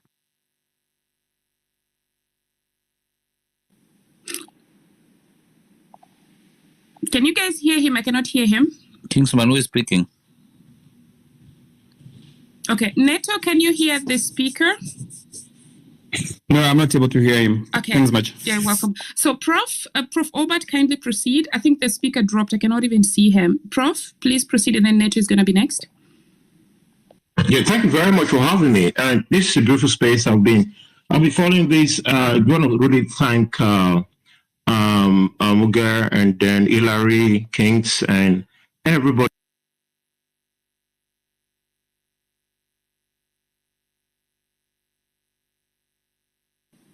Okay, he dropped. He has dropped as well, so I think Neto can go. Thank you very much. First of all, Mike, thank you so much for the mic, and apologies. I think I logged in at 7:15, but for some strange reason, I was invisible until like 1.5 hours ago. My apologies. I did apologize for joining in late, but I was on then at 7:15. Second is I'd like to pass my condolences to the fallen comrades over the past couple of weeks. It's sad that we continuously lose people to a trigger-happy regime, but I hope that, Kenyans will be able to overcome. The third thing is I'd like to really thank Kenya's diaspora, for the support that you've been giving. I mean, I just listened to one of the speakers here speak about the support that the Kenyan diaspora has been giving, and I really think that part of the things that we must push when we take over the next government is, we need to have a proper foreign policy that is really Kenyan diaspora looking, to really make sure the diaspora pillar in Kenya's foreign policy is something else that is fairly very solid. Having said those opening remarks, I'll speak 3 points and then support General Miguna with his permission in answering about 2 questions, some of them that were asked that I hope I can then support in answering. Number 1, listening to President Ruto today in Bomet, I was more than ever convinced that this regime is fallen. his regime is collapsed. And if at all you saw his body language, is someone who is generally cornered and he has no more space, and unlike what my colleague Joe Richard said, that, he went to what he thought was safe space. He is like a cat, he really cornered in a corner. And so I really think that the regime is falling fast. And, in terms of when is what we really need to anticipate that it is falling is beyond, is very clear right now. I mean, from his remarks and from how he reacted today. But the second thing I'd like to say is that, the president did surpass himself in the past week by just doing very horrendous things, things that are completely unimaginable. He has given us, 4 pressure points, which is actually what I want to stress, because then I'm sure my colleagues are going to speak on other things. By giving us a completely crazy group of cabinet secretaries, people he had asked dismissed, he provides 4 chances for Kenyans to reorganize properly. Number 1, during the approval hearings of these particular, because there are going to be like 3 or 4 stages before the cabinet secretaries actually, then if at all the regime is still on, there will be 4 categories or 4 steps for them to be approved. Number 1 is the first approval hearings of the committee, the appointment committee of Parliament. That's a space where we can really, of course, again, try have another chance at occupying Parliament and really bring down the regime in terms of showing how the people, some people have mentioned a couple of ministers who have been brought back, who have been engaged in crazy corruption, theft, plunder, and, and that's, it's going to be a chance to really show the whole world how untidy this particular regime has been in terms of, when we highlight the theft and corruption. But of course, giving Kenyans another chance to occupy these places and keeping on the pressure. The second chance, of course, is going to be where, Parliament tries to vet these people. Should Parliament be such crazy to even try and want to vet these Kenyans? That particular day is going to be a chance, for Kenyans to sit down and really go back to Parliament now, this time properly, in a way that Parliament will never forget. The third chance, of course, which, part of the things that a political party that I'm part of, the United Green Party, will be in court, to try and petition if the president really can within the constitution really choose or bring back people who are he has dismissed from cabinet, because the constitution really stipulates that once a state officer is been dismissed, then they become disqualified for office. So the United Green Party and a few other people have been called from tomorrow to really petition and ask the High Court if it's possible, even before we vet whether they are thieves or not thieves, if someone who has been dismissed can then still qualify for office. But the last pressure point we have in what President Ruto did hand over to us is the day he tries to swear in this group of cabinet at Parliament.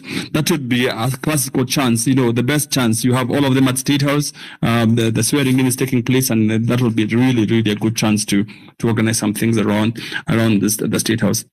But having said that, he has given us a couple of pressure points which are on over. I'd like to say a third thing that I really like when I heard General Miguna speak to.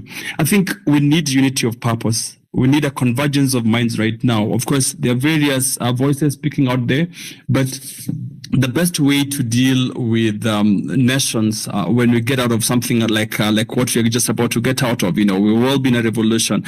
If we do not have a broad coalition of forces, if we do not have a broad coalition of different ideas or different thoughts, then, Kenya then would easily slip down a vicious cycle. That is the reason why we might be having differences. Different people have different thoughts, but I really think that one of the things we must do is find unity of purpose. We are Kenyans. This Kenya is ours, and it's fairly, very important. Those are the first 3 points I wanted to make. Now, I want to try and help General with his permission and other speakers to answer a couple of things. I think in the occupation of JKIA, and General has said very well, yes, it's a good point to do, but let us also, in tactical war, of course, you go for, military objectives, strategic and military objectives. So there must be strategic points. So, JKI, of course, in a strategic point. But again, we must always keep the focus. And General, I think, highlighted very well. The parliamentary square where there's parliament, the offices of government, the offices of the judiciary, that becomes a perfect place to occupy in terms of how we move forward. So yes, whereas it's possible and good thing to try and engage in places that makes the government feel the pain, like JKI, Mombasa, like I had someone say, at the airport, it's important to keep the focus in where the government is installed, and that's why Parliament, the Supreme Court, State House, and such other places then become strategic places with regard to how to occupy. And of course, some comment that was made, a gentleman in Nakuru having been frustrated, and Marge and General Miguna did speak to it, a gentleman in Nakuru who has been frustrated that police are brutalizing. The only reason why we find legitimacy is because of the Article 37 provision of the Constitution. We should always be peaceful and unarmed, to protest. If the moment you pick up arms, you then, of course, degenerate in something else, and that, of course, will be a different ballgame. So we must always ensure that we abide by the provisions of Article 37, which is peacefully and unarmed to petition the various authority. I'd like to speak to the last two. The first one is with regard to a comment that was made on the two-third gender rule principle and amendment. So yes, it is important that there are a couple of constitutional amendments that need to take place. But I think what General was speaking to was more that we should avoid right now. What is pressing is not really the constitutional, the two-third gender rule constitutional amendment. At least not for now, until we get this particular regime out of power. But it is true, and it will be important that the two-third gender constitutional principle needs to be enacted should we then able to realize the aspirations of the Constitution. So yes, it's an important thing that needs to be done, just that in the manner of sequencing, it is not that is pressing right now and also urgent. By the way, again, the two-third agenda principle is what gives us a chance actually to dissolve this parliament and also to to make sure that Ruto goes home, because you remember that particular advisory that was given by Justice Maraga, pursuant to Article 261(7) of the Constitution. So using the provisions actually the two-third agenda rule that the gentleman raised, it is also possible to actually send this particular parliament home, and consequently, of course, the presidency and all of the elections subsequently. So yes, in the long term,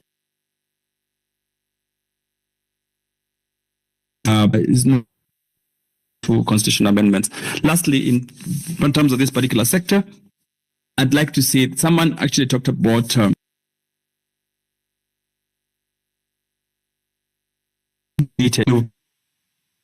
suppress voter registration or voter registration. I really think that what is important in the voter registration process is nomination and establishment of the IEBC. So whatever we can take, part of the demands that we must make in the next couple of weeks, as we say, Ruto must go, we must also ensure that the IBC then is in place to make sure that all these Gen Zs who are in the streets participate in the next general election whenever it is held, so that at least their voices is not just heard by manner of the protest, but also in terms of the vote. So what is important is the IBC. Let's keep the focus, let's push that, and make sure that, before this regime goes home, if at all it takes too long, we must have an IBC in place so that at least we help us to take Kenya back to constitutionality. Thank you very much, Marge, and I'm happy to support whenever I called upon in the next couple of hours. Thank you so much. Thank you. Thank you, Neto. Thank you, Neto, for your submissions. I think what I like to make a rejoinder on is what he purported about, the president had already gazetted on why he fired all his cabinet secretaries. My question to him, also to Daktari, because initially we had said that we need a multi approach. We can ensure that we are giving this government, we are giving them hell in terms of operations. Because if indeed he found that these people are not transparent, he had listened to the people and he decided to disband all his cabinet. So then, how did he sanctify them a few weeks later? And then he has also found now that Kina Duale can come back. Today in Bomet, he was at homecoming for David Chirchir for his reappointment back to the cabinet. So legally, is that even feasible? Because you gazetted that you've disbanded your cabinet. the next day, and then you've also given clear reason as to why you did. A minute later, the same characters are back. So I don't know, Daktari, you can advise on that if people can go to court and ensure that he does not even proceed with the people that he has proposed back from the ones that he had fired, I think, a week earlier. So before you respond, maybe we can give the mic to Prof. I see you're back. Unmute and say hi. Say I'm a Kenyan. Yeah, sorry, am I audible, right? Yes, we can hear you. Yes, I can hear you. You can go, and then Honorable Nyeko, Daktari, you can make a rejoinder on the questions that have been asked, and then we can add more speakers later. Yeah, thank you very much. You know, I'm very happy about this space, and I thank the host and the co-host and all the speakers. And Doctor, I joined when you were elaborating on the key points, and that was amazing. You see my thumbs up, and appreciated all you said. That was very detailed. That was very international, and that was very, very empowering. And having said that, I put something on the throne or comment section or something, is how to plan a peaceful protest. You know, number one is very important, is assembling. You know, assemble. Number two, organize. Number three, define. Number four, research. Number five, prepare. Number six, notify. Number seven, publicize. And then after that, and then the next one is know your rights in plural.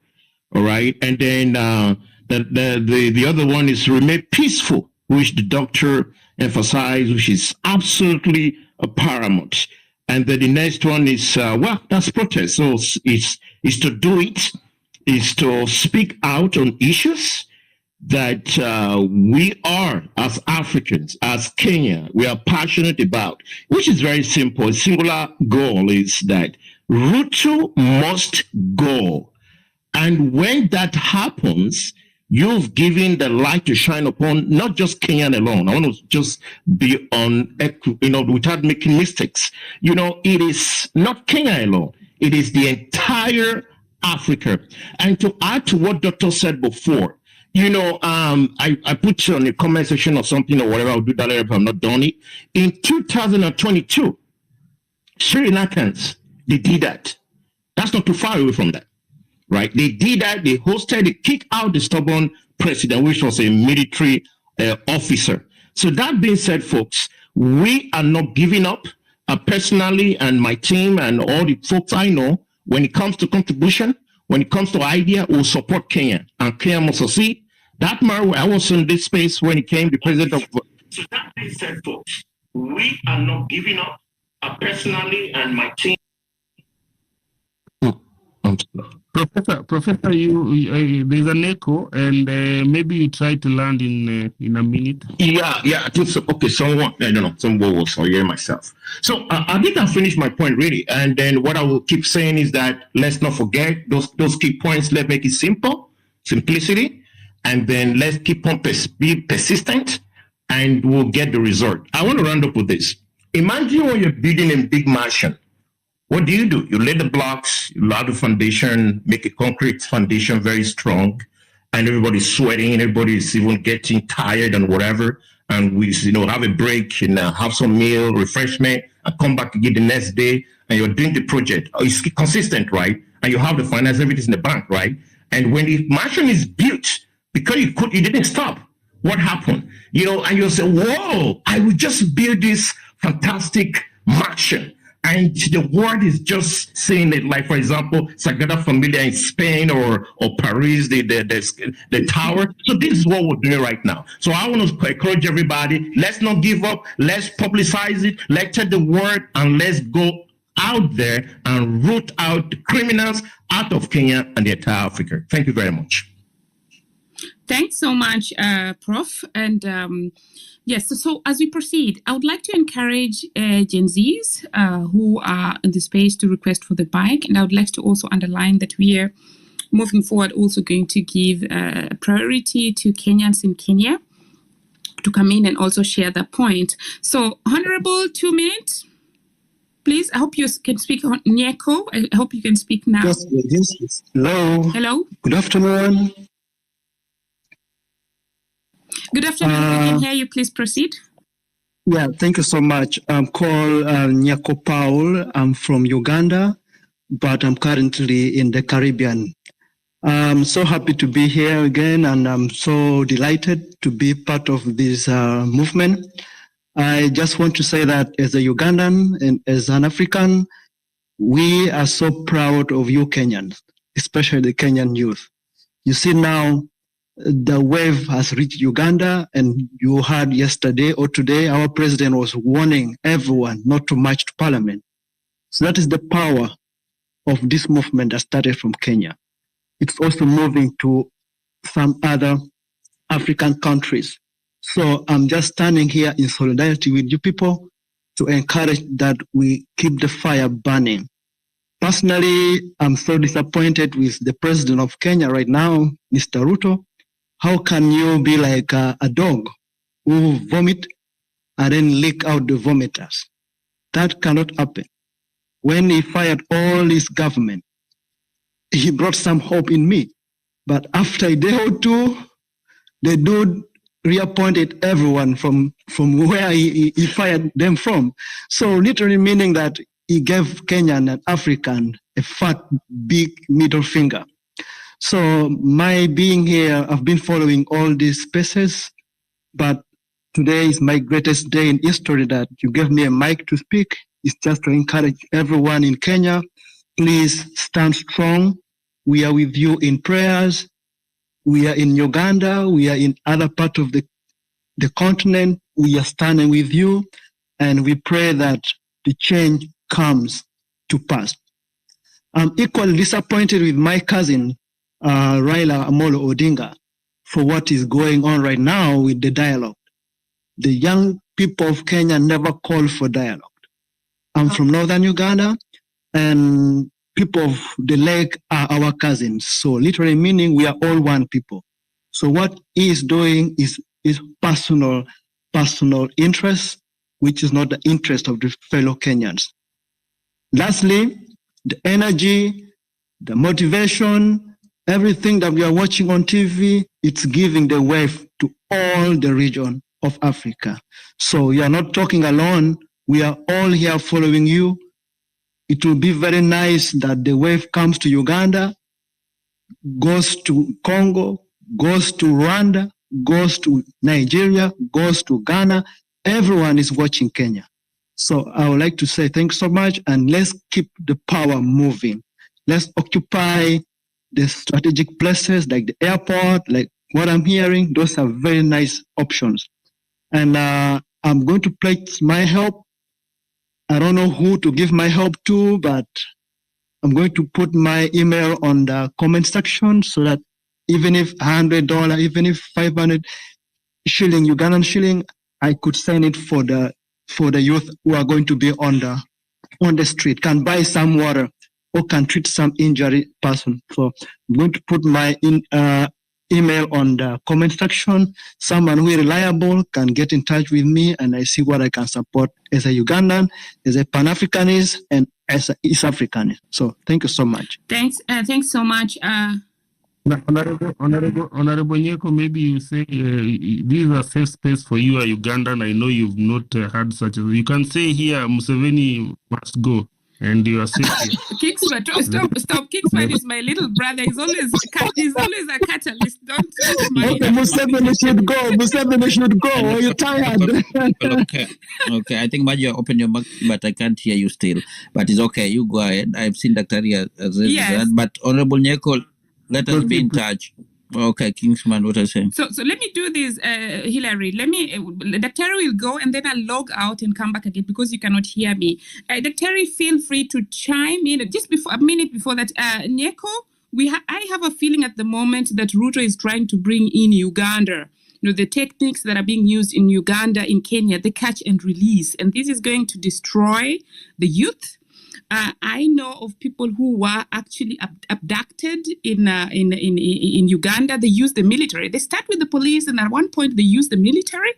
And the kind of stress these people are having, because now they're abducting men.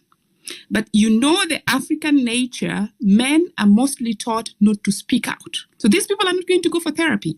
Then they realize months later, when they're walking on the street and they hear an ambulance, they start running crazy, So the damage that the government is doing to the young generation is really enormous. And to me, it looks like it's a textbook from Uganda. But thanks for joining us. Daktari, go on as I log out and come again so that Hillary can hear me. Yeah. Thank you, Hillary, and thank you, Marge, and everybody else who has spoken. I'll start by saying that as someone who has been abducted several times, tortured several times, sedated once, and forced into exile more than once, actually 3 times, 1988, 2018 twice. I would like to encourage everyone that these atrocities and abuses do not break committed and focused revolutionaries and fighters for justice. They may think that they have broken some of us, but in the whole, it steals us. It makes us more defiant. It makes us more fearless. So let's not fear for the people they have abducted, tortured, and released. If someone wanted to betray the cause, let them not use the abductions, the torture, and then the release as the excuse. If you wanted to join Ruto and don't give the excuse that it is because he arrested you.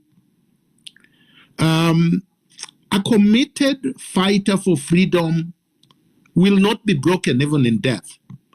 We saw it when Patrice Lumumba was abducted, degraded, tortured, and he died with his head held up in 1964. Patrice Lumumba remains as the symbol of African defiance in the face of atrocities. And Ruto cannot be compared to the Belgians in Congo, or Mobutu in the Congo, or Amin in Uganda, or any of these characters who have tried to cling to power through brute force and failed. William Ruto is not more powerful than Napoleon. All right? William Ruto is not more powerful than all the big dictators like Ceausescu or Marcos of the Philippines. William Ruto is actually a small, tiny insect compared to those dictators. And therefore, William Ruto cannot defeat the people of Kenya. Let us make that very clear. It does not matter what he does. It does not matter how brutal he becomes. It does not matter how desperate he becomes. It does not matter the kind of threats he gives. Let us resolve and say that William Ruto will not break the people of Kenya down. He cannot defeat 54 million people. 1. Number 2, the struggle is protracted and must be protracted. The struggle cannot have one formula. It cannot have one form. It cannot have one way. So therefore, we must adopt many, many ways of weakening William Ruto, of spreading him thin, of disorganizing him, of confusing him, and then defeating him. So whoever wants to occupy strategic public spaces, do so. do so in large numbers. It doesn't matter where. It doesn't matter for how long. We prefer that tactically this should be for many days running, because you don't want to give him a break. It has been actually tactically wrong to say we are going to have our protest on Tuesday and Thursday only. I don't know what that noise is, but I'm saying it is... Sorry, I think Devina, please mute your mic. Go ahead, Dr. It is strategic and tactical mistake to tell William Ruto in advance that we are going to only protest against you on Tuesdays and Thursdays, so that he can prepare, he can reorganize, he can re-strategize, he can rearm, he can redeploy his goons and his police to different places, because we've already announced what we are going to do. I believe that starting Tuesday, let us give William Ruto a fight to the end. Let us not give him any breathing space. Let us not retreat. Let us not go home. Let us not allow him to rearm. Let us weaken him and exhaust him until he falls. Somebody asked, third point, what are the steps, practical steps, to remove him? There is only one practical step. They are not steps.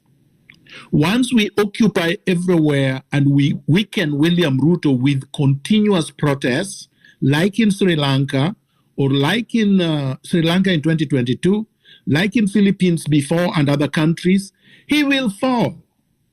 William Ruto will fall. The world will abandon him. Everybody, including his allies, will run for their lives because they know when we catch them, they will be in jail, and he will naturally fall. So there is no way of saying there are practical steps. There is only one practical step, and that is protests. The third or fourth point, I have heard people say reforms. We don't want reforms. This word reforms make me mad, because these are the things that castrated our revolutions throughout history. The moment you bring this drip, little changes, it's like applying deodorant on a skunk. The skunk will smell even more. You don't want deodorant on a skunk. We want a total, complete overhaul. Anna Ali said, what was Ruto looking for? Because he held space, he bought Otero, he took him to State House, gave him a fake, tie, gave him some money, crumbs, and let them co-host his space. They said about 120,000 Kenyans attended. And yet William Ruto says nobody did attend. So clearly he was looking for someone. Maybe he was looking for us, the people in this group, to join, and we didn't. For good reasons. Because what is it that we are going to talk with William Ruto about? We saw how he treated the journalists, Linus Kaikai, Ageo, and Eric Latif. They went there to do their jobs. They asked him questions on behalf of Kenyans, and he treated them with total disrespect. He refused to answer any of the questions that he was asked. And he basically abused Kenyans. He said a little child who had been killed by the police was not shot 8 times, but the child died. Does it really matter whether the child was killed by 1 bullet or 8 bullets? You see, that's where William Ruto is, a narcissist. He can't even accept what is right in front of his eyes. So the other point, and this is where I'm going to land, the diaspora has made great offers, and they have said they would want to contribute towards the cause. I want us to be careful, and I want us to be strategic. We cannot discuss contributions or mchanga or whatever you want to call them on this space right now, today. Let us have a different space where the diaspora will only discuss contributions and how they can contribute materially or financially to the cause.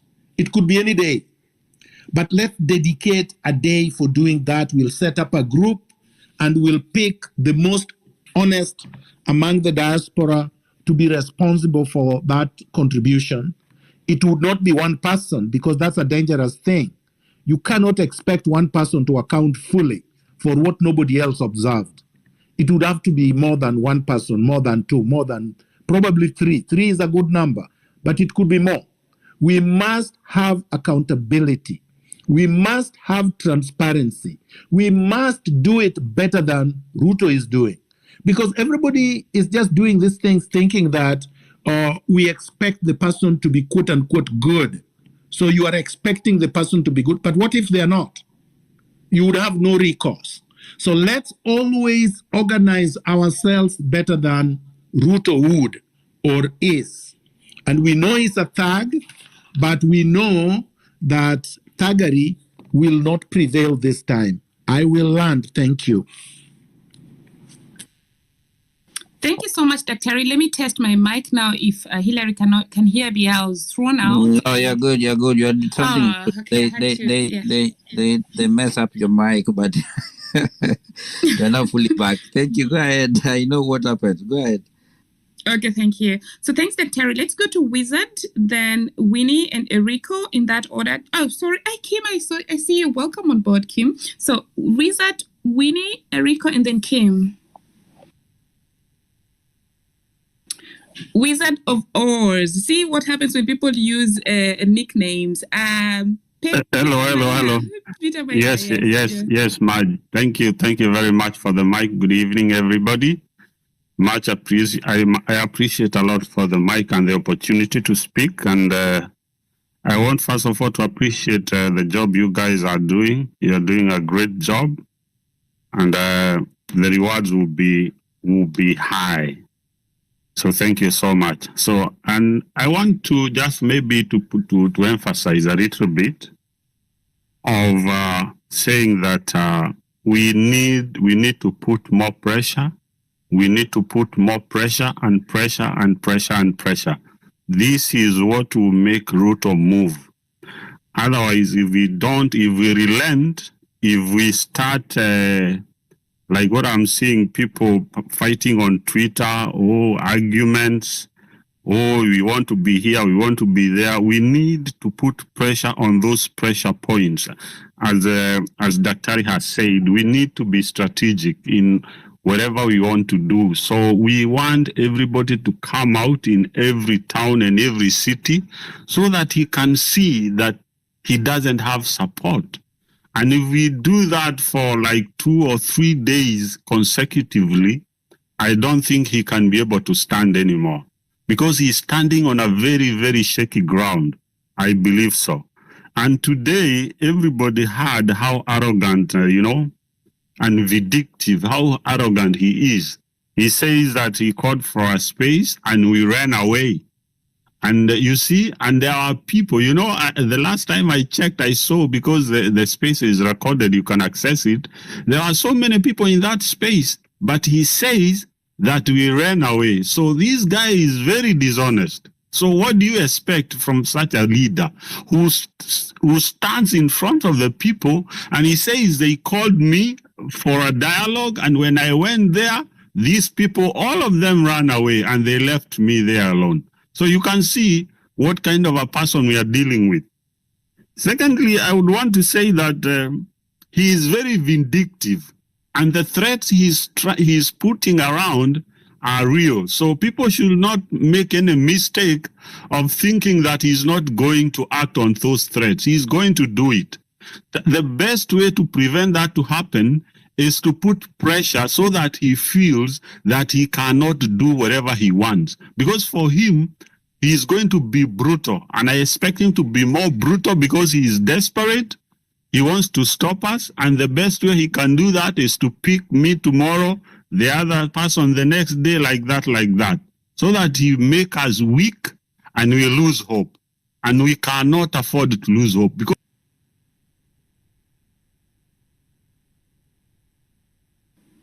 we lost him. Oh, okay. And then he dropped. So Eric, I think the other speaker dropped also. Eric and then Kim.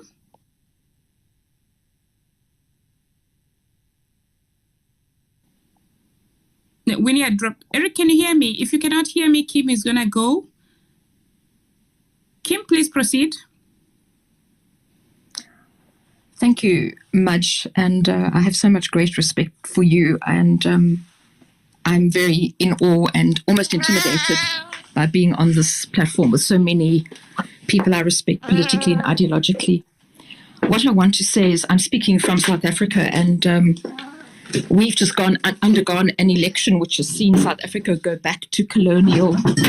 Oh, sorry, I'm just trying to get out of a very noisy space. We've seen an election which has taken us back to sitting in a government with a colonial master, with a party that supported white supremacy. So at a time when South Africa is going backwards, it is so encouraging to see the people of Kenya on the streets marching for true democracy. I'm a writer and I've written quite a bit about Ruto, about how he has enjoyed the red carpet of the US and lavish meals while his own people have struggled with growing unemployment and daily expenses.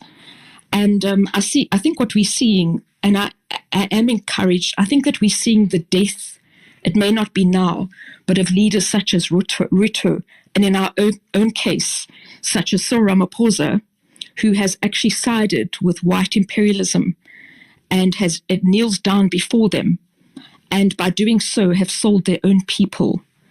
And I think the days are numbered for these people. We're seeing different types of leadership and people power emerging on the continent. And I think the Kenyan people, I can just say that for those in South Africa who are impoverished, and these are the African majority, the Kenyan people are of great inspiration. The party that I've been associated with, the Economic Freedom Fighters of Julius Malema, has pledged its great support for the people of Kenya.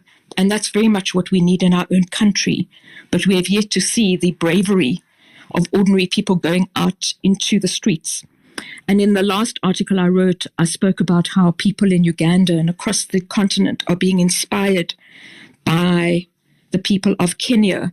And I think it's going to take a bit of time, but we're going to see a new model of democracy, a homegrown democracy, which places great value on the sovereignty of people of Africa. And we even see, just to conclude, the people in Niger, Burkina Faso and Mali also demanding a different type of reality, a different type of tomorrow, which is going to serve the young people of their own nations. And I see this as a very exciting move. I'm a bit older, I may not see that in my lifetime, but I think Africa is destined towards a different future determined by its youth, not by its old leaders who are beholden to Western governments. And for me, I just see Ruto, I'm quite disgusted by how he has embraced Western leaders. And as a white person, as a white settler in South Africa, I've written a lot about white supremacy. And you know how African leaders have sold out to Western nations, but they will never get the affirmation of those leaders. They will always be regarded as second-rate citizens. And quite honestly, to me, Ruto is losing his dignity, not only in Africa, but internationally. But I wish you all well, and I'm so impressed by the level of ideological clarity. I know when the doctor spoke about Thomas Sankara in your last session, I actually wept, because to me, he's the greatest leader we've ever seen in Africa. And it's so sad that what we're seeing today is a fraction of those leaders. And I think it's incumbent upon all of us who want to see Africa be freed, that we evoke the spirit of such leaders that unfortunately were assassinated by the hand of white people. But thank you for the opportunity. I'm listening with such interest and such love for people who are just wonderful. Thank you. Thanks so much, Kim, for always listening to our spaces and also for joining and, sharing your support from South Africa. We really appreciate.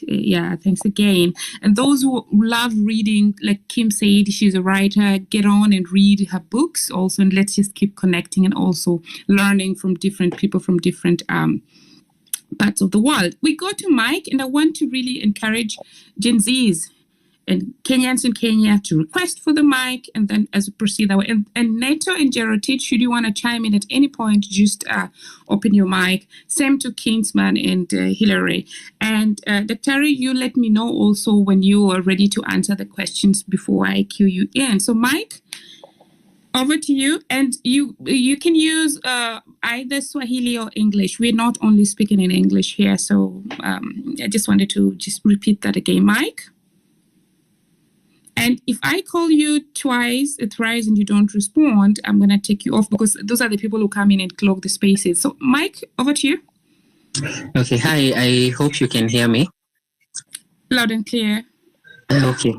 First of all, let me say I'm just glad that we've taken this step as the young people of Kenya. I'm glad that we're trying to take the country in the right direction.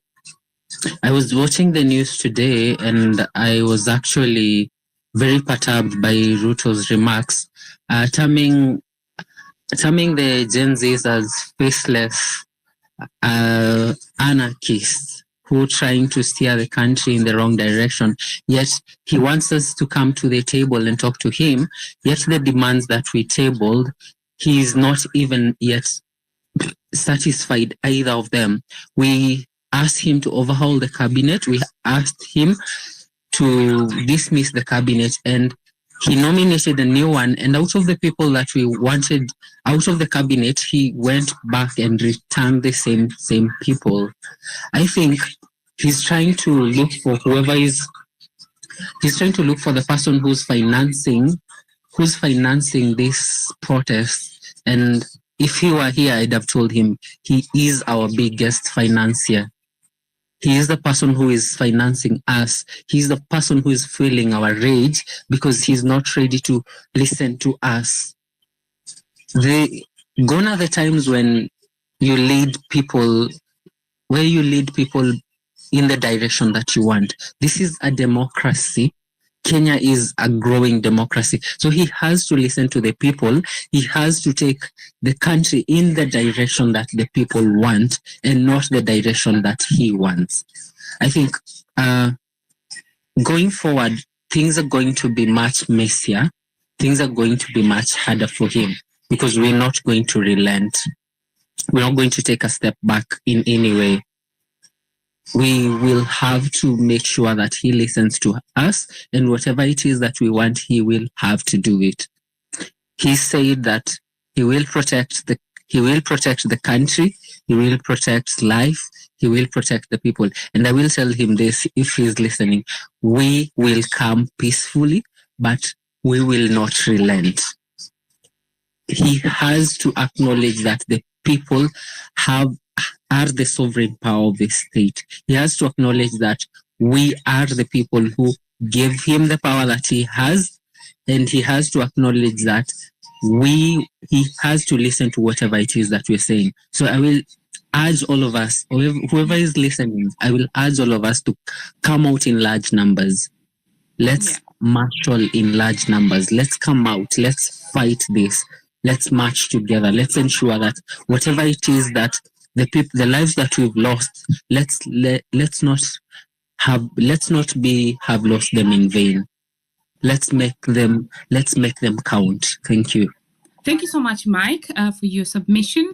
And so moving forward, I'd like to suggest, kindly mute, Mike. I'd like to suggest that, of course, in the group, in the forum, we are in agreement that the sentiments of the president were actually uncalled for, and more of catalyzing and, gaslighting, and also the nomination of the cabinet. Some of them were recycled. So moving forward, would we please, while taking all the 2 minutes each, concentrate on the solutions and next pressure point. And so 1 minute, go on the solution, and the next minute, if you have a question to the panel, you push it, because we still have over 100 people on the speaker who are requesting for the mic. And meanwhile, the invited guests, feel free to chime in at any time. We need Justice Masimba in that order, 2 minutes each. We are concentrating on the solutions for next week. Yes. Also, we got our niche in. Thank you so much for the chance. I'm Winnie, agency from Nairobi, Kenya. We are irritated by the president's response today. He said we are faceless, tribeless, but I think he's testing our fearless part, which will show him that we are indeed fearless by turning out in large numbers on Tuesday. Then I have a question to Dr. Miguna. There is a post he made last week, but when the Mandamano was starting, the issue of Githurai massacre, he said that some people were incinerated in Kawa barracks. I want him to clarify that point, because we have friends there, and they said that it's not possible for people to be cremated. Or they were not actually, there were no cremation in Kawa barracks. Can he clarify, please? Because we want facts. We don't want to go with rumors. We are fighting for our nation, and we don't want to fight with rumors. We want to fight with facts. Thank you so much. Thank you so much, Winnie, for joining us, and also for the questions. He had actually clarified that in the beginning, but let me give him this opportunity to give a summary. But while we are at that, let's really share the space again, so that people do not come and ask. Really, it's good that you're asking. You don't ask questions that were already discussed. But I see he's raising his hand. He's going to respond to you. Thanks, Winnie. Over to Dr. Yeah, thank you very much. So, Winnie, let me repeat what I said before, and I've said this several times. Number one, anybody who defends the regime, anybody who defends a murderous regime, is not on the side of the revolution. Whenever you hear an allegation against the regime, be quick to support the allegation and be quick to blame the regime. That's rule number one in a revolution. Never ever support the regime, because that's how to delegitimize it. Number two, a regime that can abduct people from their homes, and this, or even from the street, and these people's bodies or corpses are found in dams, in dump sites, and in quarries, some of them decapitated, is a regime that can do anything to survive. Number three, we have information that more than 300 people are missing in and around Nairobi. This is a fact. It's not rumors. We do not know where these people are. Nobody has told us where they are. The state that is paid to protect these people and to be able to provide this information has not provided it to us. These people were participating in the protests. Therefore, any person who is a freedom fighter must assume that these people are dead and their bodies have not been found.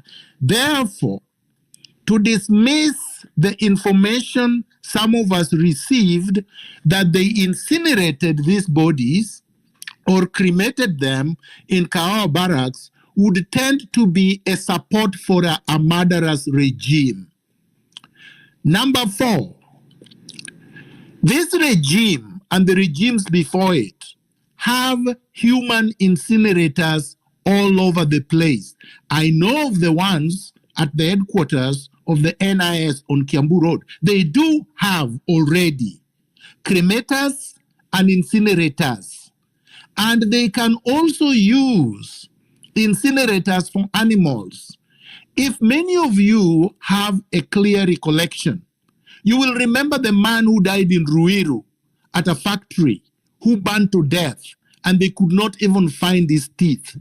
They do have the ability to disappear you and incinerate you or burn you or cremate you. So anyone who wants to challenge anything I say to you, the onus is on you to table the evidence that contradicts me. Until you do so, focus like a laser beam on the struggle. Thank you. Thank you so much, Dr. Just a moment, Hilary wanted to explain something to Winnie. Winnie, just to add on to what Dr. has said, where did you say you're dialing in from? Nairobi? I'm from Nairobi, Kenya. Yeah. Nairobi. So imagine ukipotea pahali na mimi niseme Winnie amepotea. Then Hilary anakuja anasema Winnie hajapotea. So you see, Hilary lazima mimi ni mwenye anasema Winnie hajapotea, lazima kuja proof. Because tukiconcentrate kwa ile inasema that Winnie has not disappeared, if you indeed has disappeared, nobody is going to find you. But if we go by saying, okay, Maj is saying Winnie amepotea. Mwenye anasema Winnie hajapotea, atuonyeshe Winnie hajapotea. And in that way, utapatikana. So it's not only what Miguna said that is being disputed by a lot of people. This is propaganda that's going on. So you find that one person says A, instead of people coming to really table evidence against it, they just say the person is lying. But in real sense, when people have disappeared, we will never know. And they're pushing out that propaganda everywhere to just make sure that the truth is buried somewhere. So if you hear something, please tell those people, okay, if you think it's not true, give us the evidence that is so true. So that way we're going to save more lives. That way we're going to really have a situation whereby we are communicating and we're even seeing the evidences. We should be asking for evidences of the thing that we're being told. Thank you. Hilary? Yeah, thank you so much, Maj. Thank you so much, Dr. for explaining that. I think those who have been here, Dr. has been explaining this thing over and over, but now I think it is clear, and maybe we will go back to recordings, then you'll listen to it. Also, kuna wale wanauliza Maj, kwani hakuna Kiswahili hapa? Tunasema ya kwamba Hilary, on the Githurai thing, I have information that those people, the police were shooting at people in a market incessantly, like they were just shooting. So there's a probability that so many people were killed as Daktari is alluding to. And then also remember, not everyone has got access to internet, or they also have access to spaces like we do, or maybe they're on X, whereby maybe someone is missing and then we go to their handle and say release someone or run like a hashtag, like the release Guido Nani. So not everyone has got that ability. So many people are not on these social media apps. People are not, they cannot, the best they can do is go to the police station. And you could see the police station saying, like the other day, they said the guy that was murdered outside Parliament, I think the records at City Mortuary, they were saying like he died from mob justice. So we can really not trust whatever this government is telling us until they prove otherwise. They come with that information that Daktari is talking about, and then they say that this is the evidence we have. These people that are saying have been maybe cremated, no, they are not, and then they are alive and they are here where they are. Sawa sawa, tulikuwa tunahimiza watu ya kwamba Kiswahili, kama unaweza zungumza Kiswahili, Maji alisema muza tu come to just speak Kiswahili, usijali, itisha tu mic alafu pewe pia uzungumuze Kiswahili kama unaweza zungumza Kiingereza, na kama ni Sheng pia ni sawa, hamna shida. Watu wote uzungumuza tu lugha yote ambayo watu wanaweza elewa, Kiingereza ama Kiswahili. Sawa, Maji, back to you. Thank you so much. Wangulani, Masimba, minute each. 2 minutes. I thought I was online, but okay, I'll mute. Sorry, Justice, I actually skipped you. Justice Masimba and then Wangulani. Thank you and good evening all. I must take this moment to continue condoling with the fellow soldiers who have laid their life and their blood for the sake of our country. And I am here to remind them that their blood was not shed in vain. on that very day that Dr. is referring to, where people are questioning whether there was an incinerator that day. I happened to be in both situations. Actually, I was in town, right at the center and the heart of it all, and I got shot. I was shot 3 times. I've healed now, and on my way back, I was also moving that evening to Kawa Sukari, which is a long, thick road. No vehicles were moving. The vehicles which could move were up to Isambu because Githurai was a chock-a-block. No vehicle could pass. So I jumped off the lift I was having and took a motorbike. And I can attest to you that even the motorbikes who had the bravery and courage to ride through Githurai that day, whatever that guy did, even me, I was like, that was out of this world. He rode through it. The live bullets were bursting through our ears as we were passing. Lucky enough, they did not catch me. That would have been my second scenario. But the things we observed as we were passing through, that's not a country you can imagine. And the death that came out of it, because this guy is killed and they pick him the ambulances and run away with them. And my first stop, because I was supposed to stop at Aga Khan TRM, they'd closed. So next stop, I stopped at Rehema. That's where I got treated of my injuries. And we had so many cases of people who had been shot from Githurai. Check, go and visit those hospitals that day. Look at their recording, including fatality. And those who died who had gone to KU referral hospitals were in numbers. So when this guy stand around and say that it was always probably one and all these things, is an insult to our intelligence. And that was just my personal experience. I had experienced brains being blown off in the road next to Parliament. I'd seen several deaths that very day before occupation of Parliament. We were right at the center of these things, and I've just confirmed that I was a victim, treated as well. So I'm happy that I have healed. That following day, I followed up a number of friends of ours who were affected at Kenyatta National Hospital. And a number of, some of you were with me in the hospital when we visited them.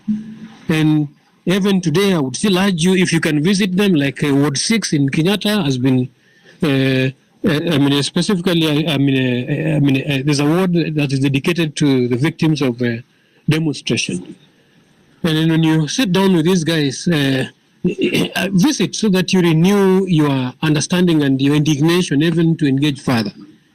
When I visited them, some can't walk, some need wheelchairs, some can't lift their hands. They need strappers to hold their hands. And then they have varying different situations. And the worst of it all was the psychological state they were in. Most of them were wondering whether what they'd engaged in was in vain. And I had to just, again, re-inspire them and give them hope.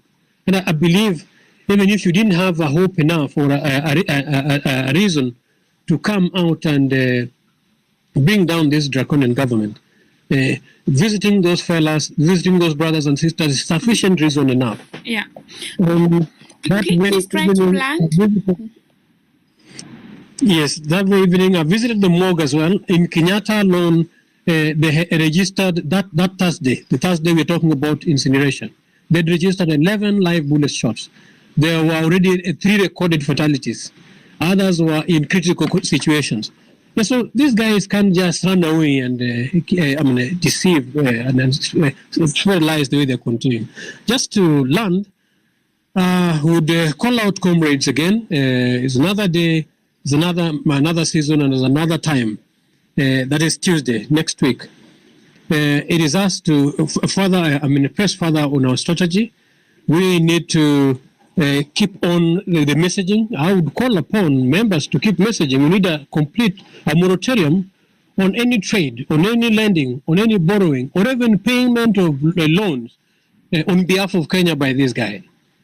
And we need to intensify our strategy also in communication, because right now he's really trying to use the mainstream media to talk to our parents, to talk to our fathers, and to badmouth us, divide and conquer. So we also need to intensify on our propaganda and exposing him whoever he should be. Ladies, if you've ever worked for a cause, I think it's the time. Camouflage with them. Let's expose these guys. Let's embarrass them. They are actually bringing themselves down. It's a reflexive action. And then again, let's turn out. Let's not just be behind the keyboard or in these places alone. When we're called out to come out, I think it's necessary.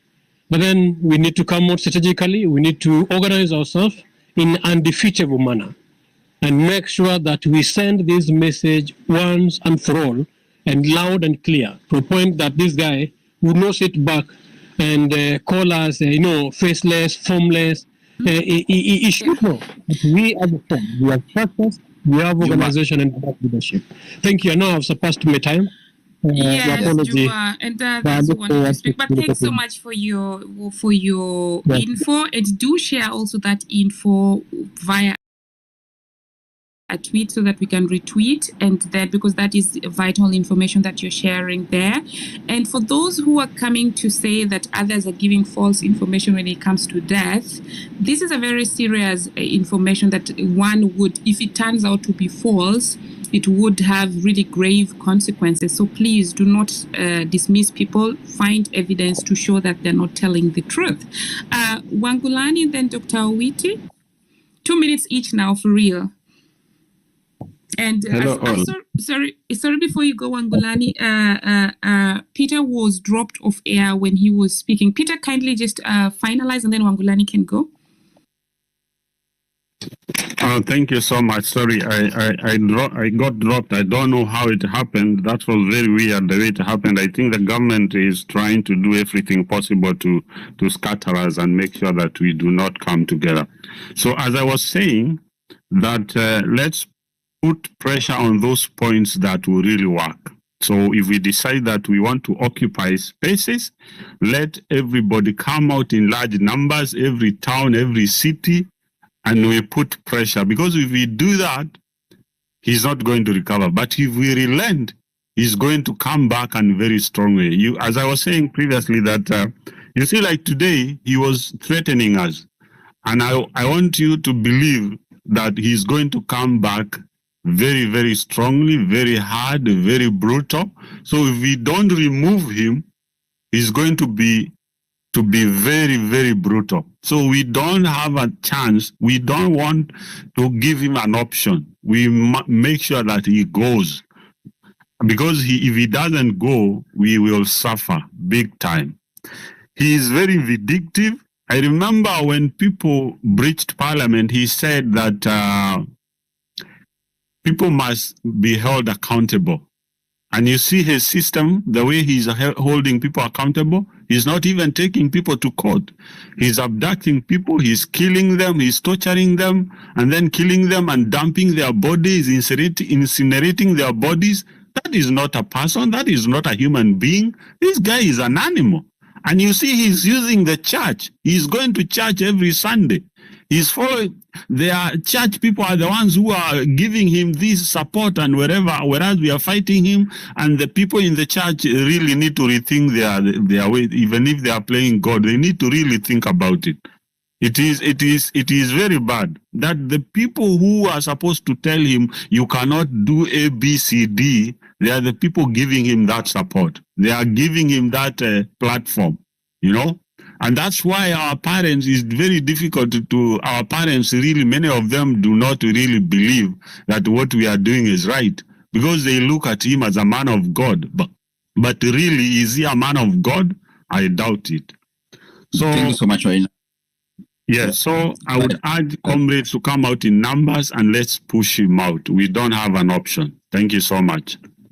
Thank you so much for your submission, and we appreciate always you coming and also giving some ideas on the same. Guys, I know some people coming in and dropping. Check your Twitter handle. It is not the space. I've noticed that it is your handle. Check what is happening or restart your phone so that you don't complain. And so many people are requesting. So we are trying our best to get people on board. Who is coming next, Marge? Next we have Wangulani, then Owiti. And like said, the main speakers, if you want to chime in, just feel free at any time. And I've also dropped twice. So it's a technical thing. It's the targeting the space. So we are not removing or dropping anyone. Wangulani, 2 minutes each now, guys. We still have over 100 requests. I'm going to be now very strict. So after 1 minute, you're going to see my hand up. That means you have a minute left. So Wangulani? Hello all. Okay, so I'll be very brief. So today we saw that the president was very arrogant, and that means that there are people who are giving him confidence to be that arrogant. So I suggest that we identify these people who are basically